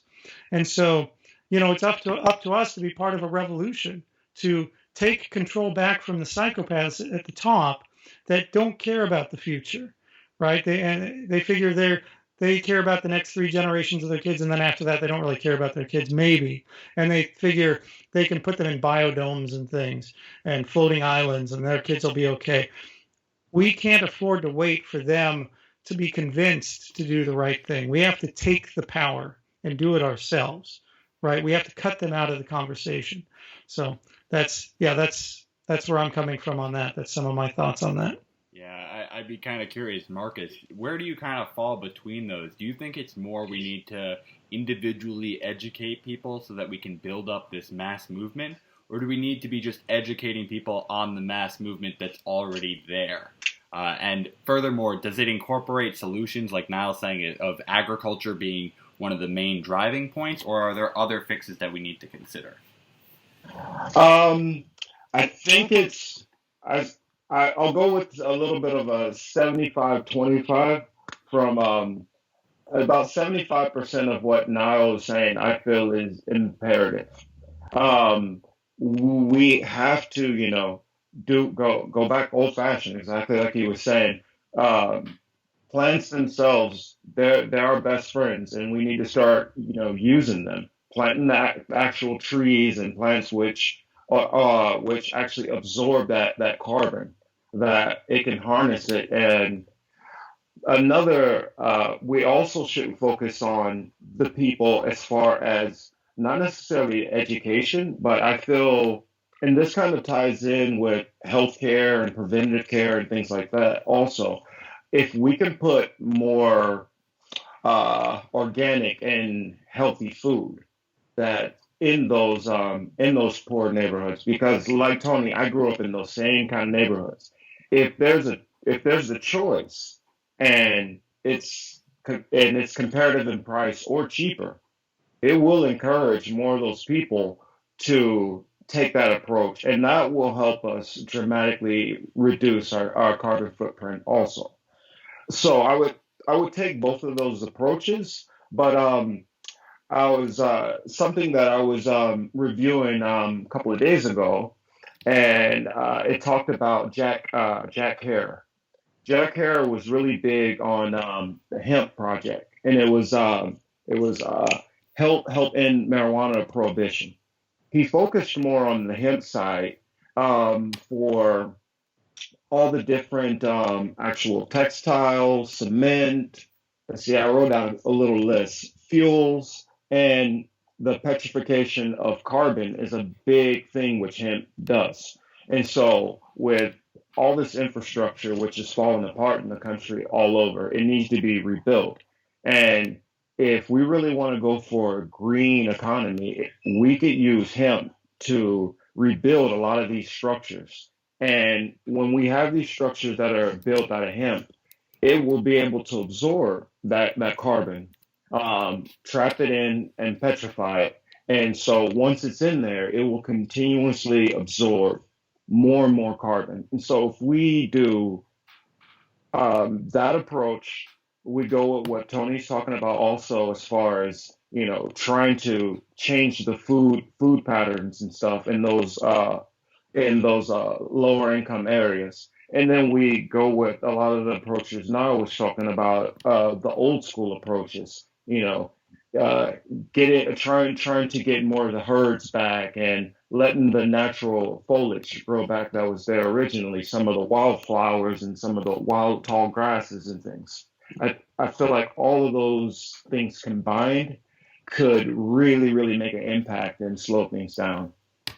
Yeah, I think that makes a lot of sense. And so before we transition to our final segment of this day, I really think it's a great point that we've all kind of touched on this interconnectivity of it all, because we take all these little issues as trivial in a sense, where if it's not truly impacting ourselves, it's impacting other animals, it's impacting the hungry while I'm not hungry, it doesn't affect us.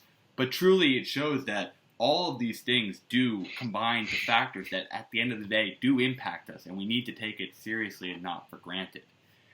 And so I just want to kind of conclude now with our final segment of the 3-on-3. I'm sure many of you have known. It's essentially I ask you all 3 multiple choice questions. A policy is going to be in each of them, and you have to choose one of them or choose none of the above. Does that make sense? You guys good for that? Yep. Cool. Okay. So the first one, and just give me your answer. I'll get your explanation afterwards. So the first one. Shoot, I didn't do my homework. My dog ate. Pop quiz time. No cheating. Yeah. So the first choice, would you rather have 18-year term limits for both the House as well as the Senate? Would you rather have all publicly elected officials in Congress or the presidency be required to divest from foreign nations in terms of their investments? Or would you rather give all citizens a voter ID? So I will give the first answer. Tony, what do you think between those 3 choices? Just the answer so far. Dang, that's a tough one. I'm gonna go with the voter ID. Okay, 1 for voter ID. Where do you fall, Niall? Man, this is one of those where I would answer what I think the instructor wants and then write something in underneath it. But I'll go with I guess I'll go with the voter ID. Okay, 2 for voter ID. And where do you fall, Marcus? I think I'm gonna switch it up because that's right. We'll go into later. I'm gonna with the term limits. Okay, we got term limits now. Okay, great. So I'll start with Tony. Why did you end up picking the voter ID? Why was that the most important compared to divestment or term limits? Well, for me, it was actually a toss-up between that and term limits because term limits, yeah. But the reason why I picked voter ID, I think it forces, I won't say forces, but it helps nudge a lot more people into the political process. And not just because they have to, well, you better pick a side, you have a voter ID now. I think one, it deters suppression. And then it does help with a lot of youth.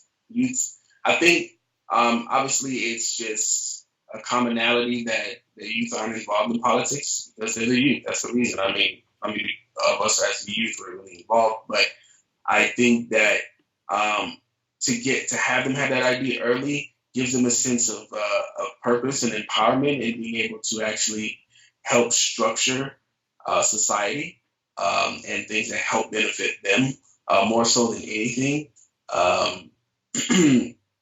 I mean, that's really my standpoint of coming from it, because I think once you hit your 30s, 40s, 50s, it's kind of commonplace, other than, depending on where you are in the country, as far as being suppressed as a voter, that would be beneficial there. But that was pretty much my thinking behind it. Yeah, that's an interesting reason. It's almost like an invitation to democracy. So yeah, I think that's a really good reason. So I'd be curious now, was there a similar reason for why you had picked voter ID, or was it different? I mean, it's tough. They're all good things to do, and if I'm being honest, voter ID by itself in a vacuum could be circumvented in a lot of ways to still have the same amount of voter suppression. So maybe the answer should have been term limits, or maybe a lack of divestment from foreign investments, which, by the way, most of our companies are very much foreign at this point. So that would be divesting from most American companies at this point. But I do think I trust the people, and I want to do whatever I can to help them vote more. Personally, I think that everybody should be able to vote whether they're in prison or parole or not. I would probably support taking the voting age down to 16, just because younger people, whether they're intellectually complete or not, do seem to have better instincts about what we ought to be doing. And if we balance out the number of 16-year-olds that maybe haven't completely emotionally, mentally developed yet at 16, with the number of older people that are still voting that have dementia, I think it balances out pretty well, right? If we're gonna let those people go without yearly checkups after the age of 65 for dementia, we could let the 16-year-olds vote. But I think there's a whole raft of reforms that we need And I was talking to Javon Walker recently about term limits, and he was pretty convincing about the need for term limits because these incumbents, they just get so entrenched and so powerful and so unstoppable in elections that people really don't have a choice anymore. If people think that the people really want Dianne Feinstein still in office, give me a break, right? So getting rid of the term limits, getting rid of the advantages these people have. Obviously, there's going to be other advantages establishment candidates have from new elections, but yeah, I still voter ID is a good first step just to getting as many people to vote as possible, I think. Yeah, I got to agree with you. I think voter ID really helps just build that trust in our democracy again because everyone is now verified and everyone's been invited in. So I'd be curious, Marcus, why did you go with the term limits? I totally agree they're needed, and Javon also mentioned that in our interview as well in terms of the buildup of these incumbent powers. So why did you think that was more important than giving people voter IDs? Well, the reason why I felt it was more important is because, like Niall admitted to, that it could be circumvented. And I look at the courts right now. If you try to take anything to the courts, the way that Mitch McConnell is stacking all the judges with lifetime appointments, uh, any kind of divestment bill, it could always be circumvented in some kind of way. But I feel like term limits is the only thing that was concrete that you can guarantee, no matter how gerrymandered their district is, no matter how much cash they have, no matter how much they suppress the vote, they're gonna have to leave. So I like the comfort that it at least gets rid of them, you know, at some point, regardless. Even though it's a little longer than maybe I want for some of them, but it still gets rid of them. Yeah, I totally agree with you in that sense. I think one of the biggest problems of our current democracy is that people just are running to get reelected rather than running to do a job. So much of their time is spent on just getting reelected, and that's because there's no term limits. This is their career now. So I totally agree. I personally, I think if I'm falling between these, I'd probably go with the voter ID. I think we get these examples of where not having term limits have helped people, with people like, Bernie Sanders having been in the House of Representatives for a long period of time. You get these experience factors that also come into play. Obviously, I still would support it, but I think voter ID is just, like, what's the argument against giving people just a voter ID? It makes sense. Everyone should have one. So I'll move on to the second questions now. This is more of the economic factors. So, do you believe we should be having a universal basic income, a federal jobs guarantee, or making income taxes start at $20K instead of $0? Give a moment to ponder, and then I'll start with Tony on that question. Shoot. Federal jobs guarantee. Okay, the federal jobs guarantee. Niall, you mentioned the federal jobs guarantee earlier. Is that what you're going to go with, or are you going to go with the UBI or income tax reform? I mean, if I have to go, what is the most correct answer? Which is usually how nursing tests are written, not what's the right answer. Yeah. I'm going to go with the federal jobs guarantee. I would also radically change the progressive tax. Well, anyway, we have our explanations after. Yeah, so I would go with the federal jobs guarantee. Okay, 2 for federal jobs guarantee. How about you, Marcus? What are you going to go with? I think I'd go with the federal jobs also. I feel like, oh, that's right, we'll go into it after, but yeah. Well, hey, we could start with you. Marcus, want to give an explanation of why you chose the federal job guarantee? Well, the reason why I choose the federal job guarantee is because it ensures that you're going to have a job that's going to have uh, livable wages, that you're going to have benefits that are going to go along with that, and that we know that you're going to be able to have a decent quality of life, whether you decide to go for a private company and do something else, or you just take one of the government positions. So I feel like it would help. It would help so much with poverty, the working poor, and the homeless. Okay, how about you, Tony? Why did you pick the federal jobs guarantee over UBI or making income taxes start at $20K instead of $0? Well, for me, it's simple. I think I'm all about people empowerment, and I think this helps, get that and put that empowerment into the hands of the people. And then at that point, you have no excuses. I think that's all most would want in life, is to be able to have the ability to live life. That sounds simple enough, but it's really not. I think being able to be put in that position to be able to provide, to not have to, stress from month to month, as I do as a single dad, it helps. I mean, it really does, and I think it's kind of a no-brainer. At this point, it's funny because I always laugh. It's like Republicans want it both ways. It's like they want to make fun of people for what they say are lazy and don't want to work, and just want to suck all the government money. But then this is something they wouldn't go for either. Like, you want people to work or not? What do you want? Make up your mind, damn it. But yeah, so that's my answer. Okay, good. I mean, I think we got a consensus here between the three of you. So now, was there anything additional that made you want to pick federal jobs guarantee over a UBI or income taxes starting at 20K? Yeah, I agree with Tony that it's empowering to have a job. I mean, so many people, and we saw this with unemployment going down, with Trump, with like Uber jobs and Lyft jobs and all these kind of like, I can work 1 hour a week and I'm considered employed type jobs. But people, when you offer them a job just for showing up or doing a series of steps that they understand, and there's no like, you're hired or you're not hired so much.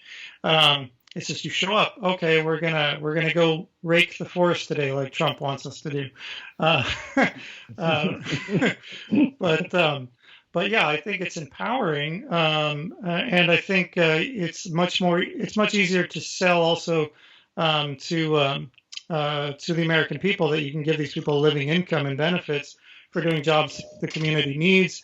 It also provides the government with the ability to provide jobs that don't have a clear profit component or are not made efficient for profit. So making a bunch of people cowboys and cowgirls to go around the forests and plant things and raise livestock, maybe that's not the most efficient way to make money off of that. Maybe the most efficient way to make money off of animals is to put them in factory farms. But we know that's not the most efficient for the well-being of our society or our planet, right? So the government steps in and it thinks about the big picture. I do think a UBI of some kind could also be another component. You combine the two. And $1,000 a month is not that much. I think Yang is a snake oil salesman along with Warren.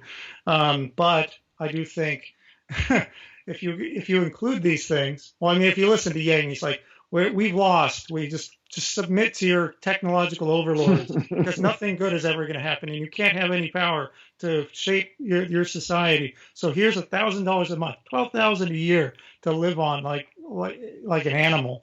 Yeah, okay. But if you combine those two, it also gives some people, and maybe we could go higher on that than 1,000.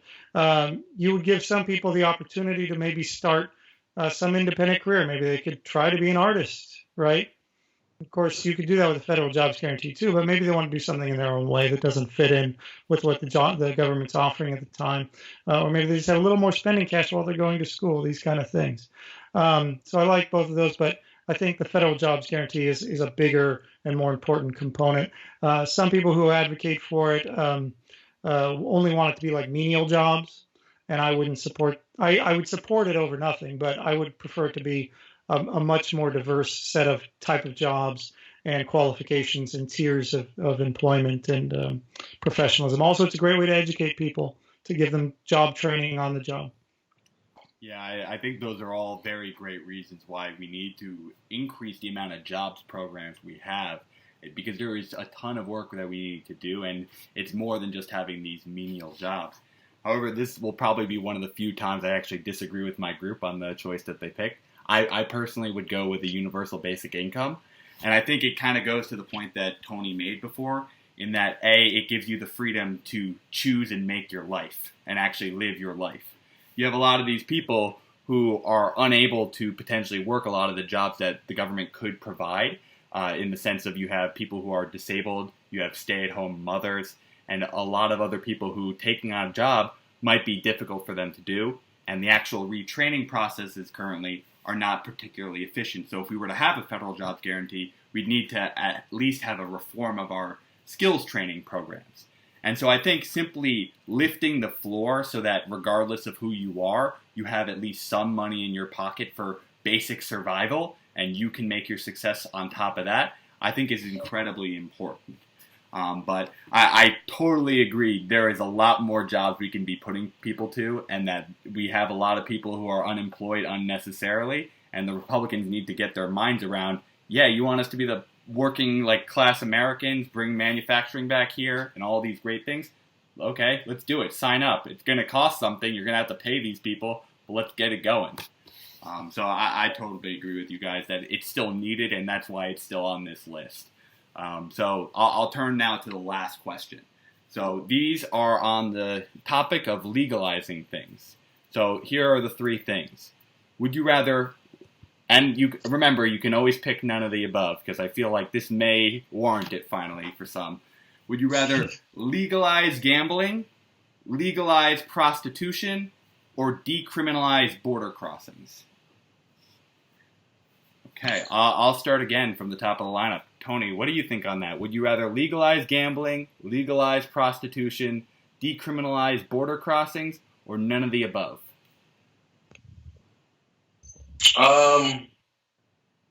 Hey man, that's a tough one. Woo. Decriminalize border crossing.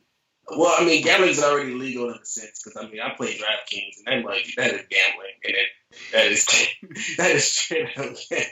That's already there. To be honest, this is gonna sound odd. I'm gonna say legalize prostitution, and come back to me for that answer. Okay. Now, where do you fall? Legalize gambling, prostitution, or border crossing?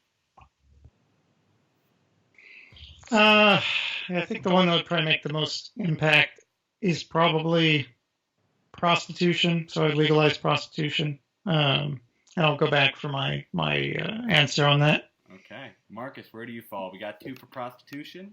Where would you go? All right, good. I don't have to feel strange then. I say prostitution also. Okay, we got 3 for prostitution. So I'll go through again. So why did prostitution of the group become the most important? Tony, what made you choose that over gambling or border crossings? So I mean, for me, I can look at it from a philosophical point. If you look at sex trafficking, if you look at pimping, if you look at things that are putting women and young girls in a lot of peculiar situations, I think that it'll help eliminate that in a sense that once a woman feels that she is in control of what she does to make money, then it puts her in less danger if that's what she chooses to do. And that's really pretty much my thinking behind it. You know, now from a comedian standpoint, if you want to look at it from that, I mean, I'm just saying, you go out on a date and I'm paying for all this stuff, it's different. But if you go down the street and I just pay somebody and it's illegal, I don't understand how that's illegal when I could just take you to Red Lobster and it not be illegal. I don't understand. Mine brings me. I still can't wrap my head around it. And it You becomes, tell me how that works on that level. and That it, you that if I pick you up on the corner rather than pick you up on inside of a restaurant, that's 2 different things. I don't understand. So that's the comedian standpoint of it. But from the philosophical standpoint, I think that listen, if that's how a woman wants to make a living, if that's how she wants to make money, hey, look, more power to you. I mean, it's already done in Vegas. yeah. You know, so why not? Why stop it? Now we might have to have a protocol because some of the people that's on the streets don't need to be on the streets. I think that there need to be levels to it. I think you need to work your way up. I think you just starting out. You have to be, you got to start here and then move your way up. But no, that's pretty much. but to decriminalizing the border, that's an important one. Yes. Yeah, no, I totally agree. And I think there's two great points. I think the comedic point is actually quite hilarious because if you actually break out a camera, then it becomes legal again because it's porn now. So you simply got to record the act, and now it's legal again. So I've always found that a particularly peculiar thing, but I think even your non-comedic point makes a lot of sense. I think people should have the right to choose how they're trying to make a living, and especially when it comes to their own body's autonomy. You know, we make that argument all the time when it comes to being pro-choice. It's your body, your choice, and so is sex. Sex is something that if you choose that you want to make it your living doing, you should have that right to do so. So I'd be curious now, was there a different reason that you wanted to give for why you chose prostitution over gambling or border crossings? Well, I mean, some of it's the same stuff. Border crossings, decriminalizing it is important, but it's one very small part of a very large problem. There are a whole lot of things we have to do, and again, it's kind of like the voter ID thing. It's easy to just create the same processes around the infraction as it is, or the people coming in as it is when you make it criminal. Criminal obviously carries a lot of extra problems, but I just don't think it's substantial enough to solve the problems there and to have a humane immigration situation by itself. Gambling, legalizing gambling, I mean, capitalism is gambling. I mean, that our whole society is gambling, right? You put money in the stock market, that's gambling. You invest your money, your capital in something, that's gambling. Even our lives, I chose this career and go to school for this over that, that's a form of gambling.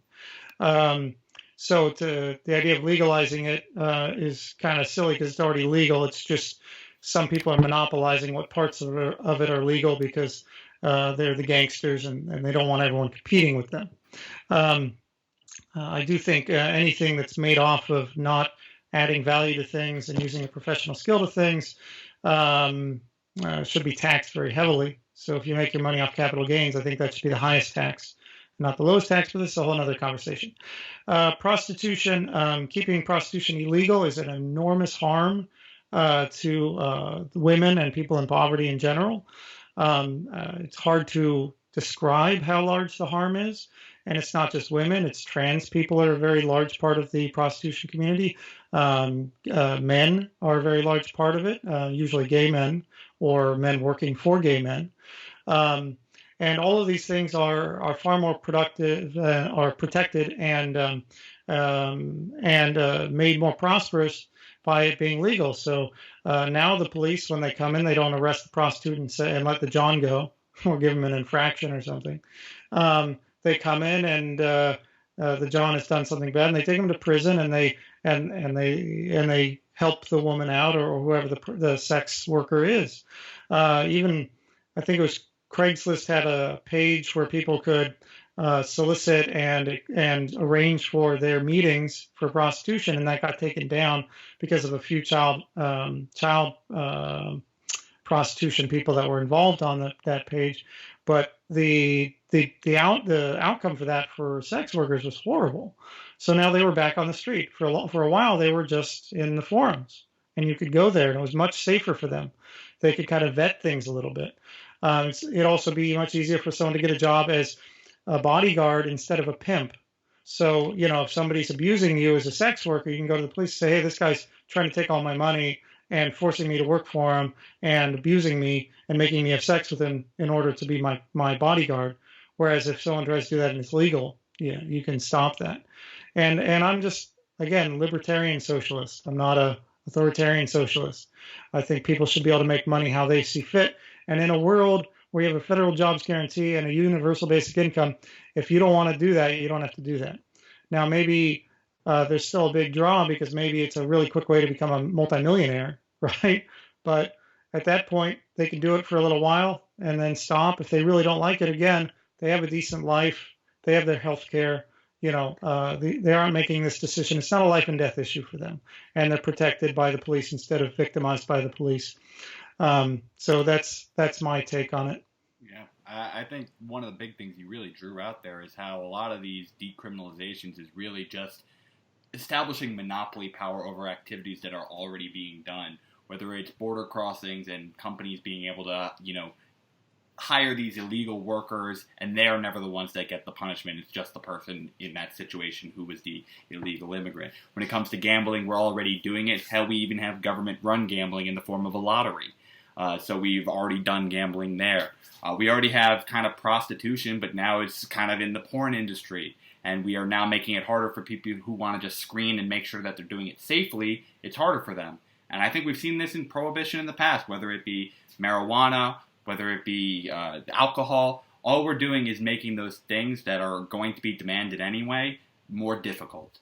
So I totally agree with you on those points of it's really just establishing monopoly power over all these things. So I'd be curious, Marcus, why did you think the prostitution of the three categories was the most important? Well, I feel like out of the three, that's basically the only one which is, uh, well, that's the only one where I feel like it would have a direct impact, instantly. Granted, there's still certain states you go to where, okay, you might be able to do online or something, but yes, there might not be any gambling anywhere at all. And so, yes, I would be perfectly fine with legalizing gambling in those areas, but yeah, you can always still travel.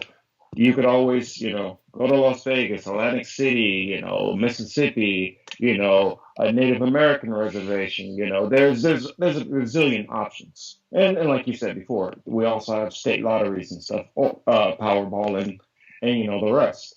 So gambling is not as big of a priority. I feel like if we decriminalize the border, that alone would not. I just don't feel it would be effective paired alone. Now, if we worked out, say, our own form of, say, a Marshall Plan where we're going and we're helping and we're investing in these other nations and we're eradicating a lot of the crime and we're making it so that they actually have the option to go back to their home countries if they wanted to, where it's safe for them to go back. Then the decriminalizing the border, it wouldn't be as much. I feel like it would be it would be more fitting them if it was paired along with those kind of plans. But alone, I just feel like the effects of it would kind of be nil. Um, so I felt like prostitution, on the other hand, uh, like you said also, John, I never understood how you click on a camera, now it's pornography and it's legal. Or just the same thing Tony said. You go on a date, okay, food's involved, so now it's a date, it's legal. Uh, I I never understood that, and but also going along with Niall's libertarian strand there, I don't feel that they should tell anybody what they should do with their own body. If somebody decides that they want to be a prostitute and that's how they want to make their living, that is on them completely 100%. I don't feel it should be up to anybody else to decide those kind of decisions for people. And then you have the other aspects of the sex trafficking rings, and especially the child sex trafficking ring, which I've kind of maybe in the last 6 months or so kind of learned more about how how massive it is, and how it's so widespread throughout this country and throughout the world itself. So I feel like if we were able to, if that was legal, then it could be regulated, it could be monitored. Women who are getting beat or abused, they can feel comfortable to come to law enforcement or speak about their claims. And then also it gets rid of the shaming of the people, even the ones who have it in the legal areas, because it's nobody's business what somebody decides they want to do for a career. Now, you're not It's on them. advocating that child prostitution be legalized. No, I'm not advocating for child prostitution at all. That is only for adults. Yeah, consenting adults, obviously. Once Consenting you're an adults. adult, you have this right to your self-control. And I got to agree. That's kind of why I'm on the same page as you all. I think prostitution makes the most sense because it's the biggest government overreach to start regulating people's use of their own body. I think that I would even be okay if you want to go get an ad of like Nike a swoosh on you, go for it. That's your body. That's your choice. And I think the simple fact of the matter is we're just making it much harder for these people to just live. Of all of these, this is the only where it's a job. They feel like they don't have other options. They are trying to make a living. This is what they feel is something that's their maybe calling. And so they can't do this in a legal manner. And you get people who say, okay, it's already illegal, so let's pack on some more illegal activities like sex trafficking. So I think simply taking it out of the shadow and giving people autonomy is a very important act. But I gotta say, thank you all for having this conversation with me for now over 2 hours. It's been great having this conversation and seeing how all these things interrelate and how we have this corporate power that's keeping us from addressing common sense things that tie to all these different areas. So I just want to give each of you a chance to shout out the great work that you're already doing and what you have upcoming. So, Tony, what do you have upcoming that you want the fans out there to know that you got going on? Yeah, I'm doing a lot. So I have a couple of projects I'm working on music-wise. On Twitter, as long as you're following me, Mr. Tony Tig, you can get all that info updated. I'm going to be actually performing tonight in LA for a cartoon web series premiere that my sister is doing. So I'm actually going to be performing there. So yeah, just staying busy and just really trying to just help Bernie get elected. You know, I had a chance to talk to him for about 10 minutes when he had his fundraiser out here, and you know, I let him know man to man. I was like, look, I know there's certain things you can't say. That's why we're here. We got your back. So he understands. Especially when it came to the media, I was talking to him about it, and he knows. You know, he's like, there's no way you're gonna take on, the systematic industry and not deal with the repercussions of the media, with that funding. So that's it. Just fighting a good fight. Yeah, totally agree with you. And it's very true. This progressive media movement is really trying to accomplish a lot of the things Bernie can't say because it'll be just used as fodder by corporate media. And so with that, I want to turn it over to Niall as another progressive independent media member. What do you got going on currently, Niall? Yeah, and I also want to say Tony Tig does great music videos for Bernie Sanders. So that's definitely one of the big things he does for Bernie Sanders. So check those out because they've gone viral, but maybe you haven't seen them. They don't have like 6 million views like the Joe Rogan podcast yet, right? But, Joe Rogan's like the number one YouTuber in the world, and Bernie Sanders is the number one politician in the world. So, he'll probably have like 20 million views in like a month.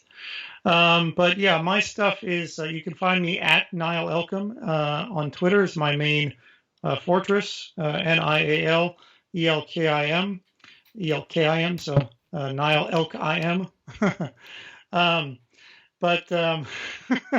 Well, there's no am in there. Anyway, Niall Elkim. But I do a bunch of jagoff stuff on Twitter. I do videos. So what I look for right now, I'm doing interviews with a lot of people. It's the main thing I like to do. Sometimes I do my own content, but I like talking to other people. I find it much more interesting, engaging for everybody involved, the audience, the other person, myself. So if you're a candidate that's trying to primary anybody who was a superdelegate for Hillary Clinton, please DM me and we'll get you an interview as long as you're on the progressive side of things. Independent, Democrat, Green Party, whatever it is, let me know. As long as you're pretty much on the left, or at least libertarian in a non-capitalist libertarian way. There's some gray area there, but also just individuals that are activists or very interested in politics. I just interviewed a guy that's active military overseas, and he's a Tulsi supporter, and we talked about his life and his support for Tulsi.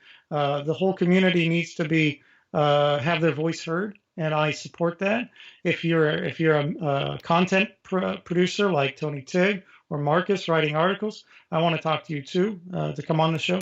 I'm also a jagoff artist. I have some art. I want to try to get more relationships going where I provide art to different content creators and campaigns for free, have them use my stuff, and maybe it says my name somewhere there, and people hear about me.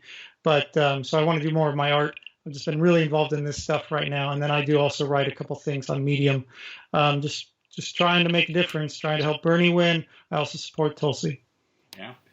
Niall's been doing great work. I've even come on his show, and I gotta say, if you're starting to do Niall's show and you're trying to promote yourself, all these type of progressive media members, there's always an open place here. I think he's absolutely right that having these types of conversations are very much more engaging, and it helps invite people in to really become more active in the community once they've been invited on to speak and have their thoughts really heard.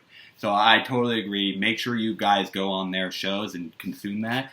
As well, you're going to find all of their handles down in the description section below so that you can easily find those. So, Marcus, do you want to let the folks out there know what you got going on currently? Right now, currently just working on trying to get more articles out. I wrote one recently about a couple of prediction theories on people who may drop out of the race within the next few weeks. That's, I feel like, a pretty interesting one. And then I wrote another one on ways I feel the media is failing us on covering these mass shootings. So I try to mix it up. Some of the articles are a little lighthearted, some of them are a little bit more serious. So as long as it's something talking about, it's always something that's current events, what's going on in the political world, and the activism is the other part, Team Bernie all the way. Yeah, I totally agree. I think we need to support all of our members here in the progressive independent media because that's really the way we're going to get Bernie in power is when we can overtake corporate media by having a true alternative. And sometimes it's hard due to some of the censorship practices out there, but that breeds all the more reason we got to get engaged so that we can help each other spread these types of movements. So before we wrap up, I just want to give you a couple of the plugs that we have going on currently for our show. So as always, you'll be able to find some of the polling initiatives that we have in the description section below, whether that be the Democratic primary, whether that be a progressive litmus test, or if that even be the electoral college version of the poll. And then we have a couple of very, very exciting upcoming episodes. We are going to be likely interviewing Mike Gravel as well as David Ox and Henry Williams. So that should be coming out. We're still working on confirming the date, but that should be happening this month. And then we also have the candidate supporter debate, which will be coming out on September 1st. That currently features Scott Santens representing Andrew Yang, Stephanie Quailo representing Bernie Sanders, as well as Nico House representing Tulsi Gabbard. So we're really looking forward to those upcoming events, and we were very happy to have Marcus, Niall, and Tony on today. Until next time, Rosebuds, I just want you guys to stay rosy, and also make sure you guys go and actually check out all of their content. This is a progressive movement, and so that requires us supporting all of the members in the progressive movement and not just this channel. So until next time, stay rosy.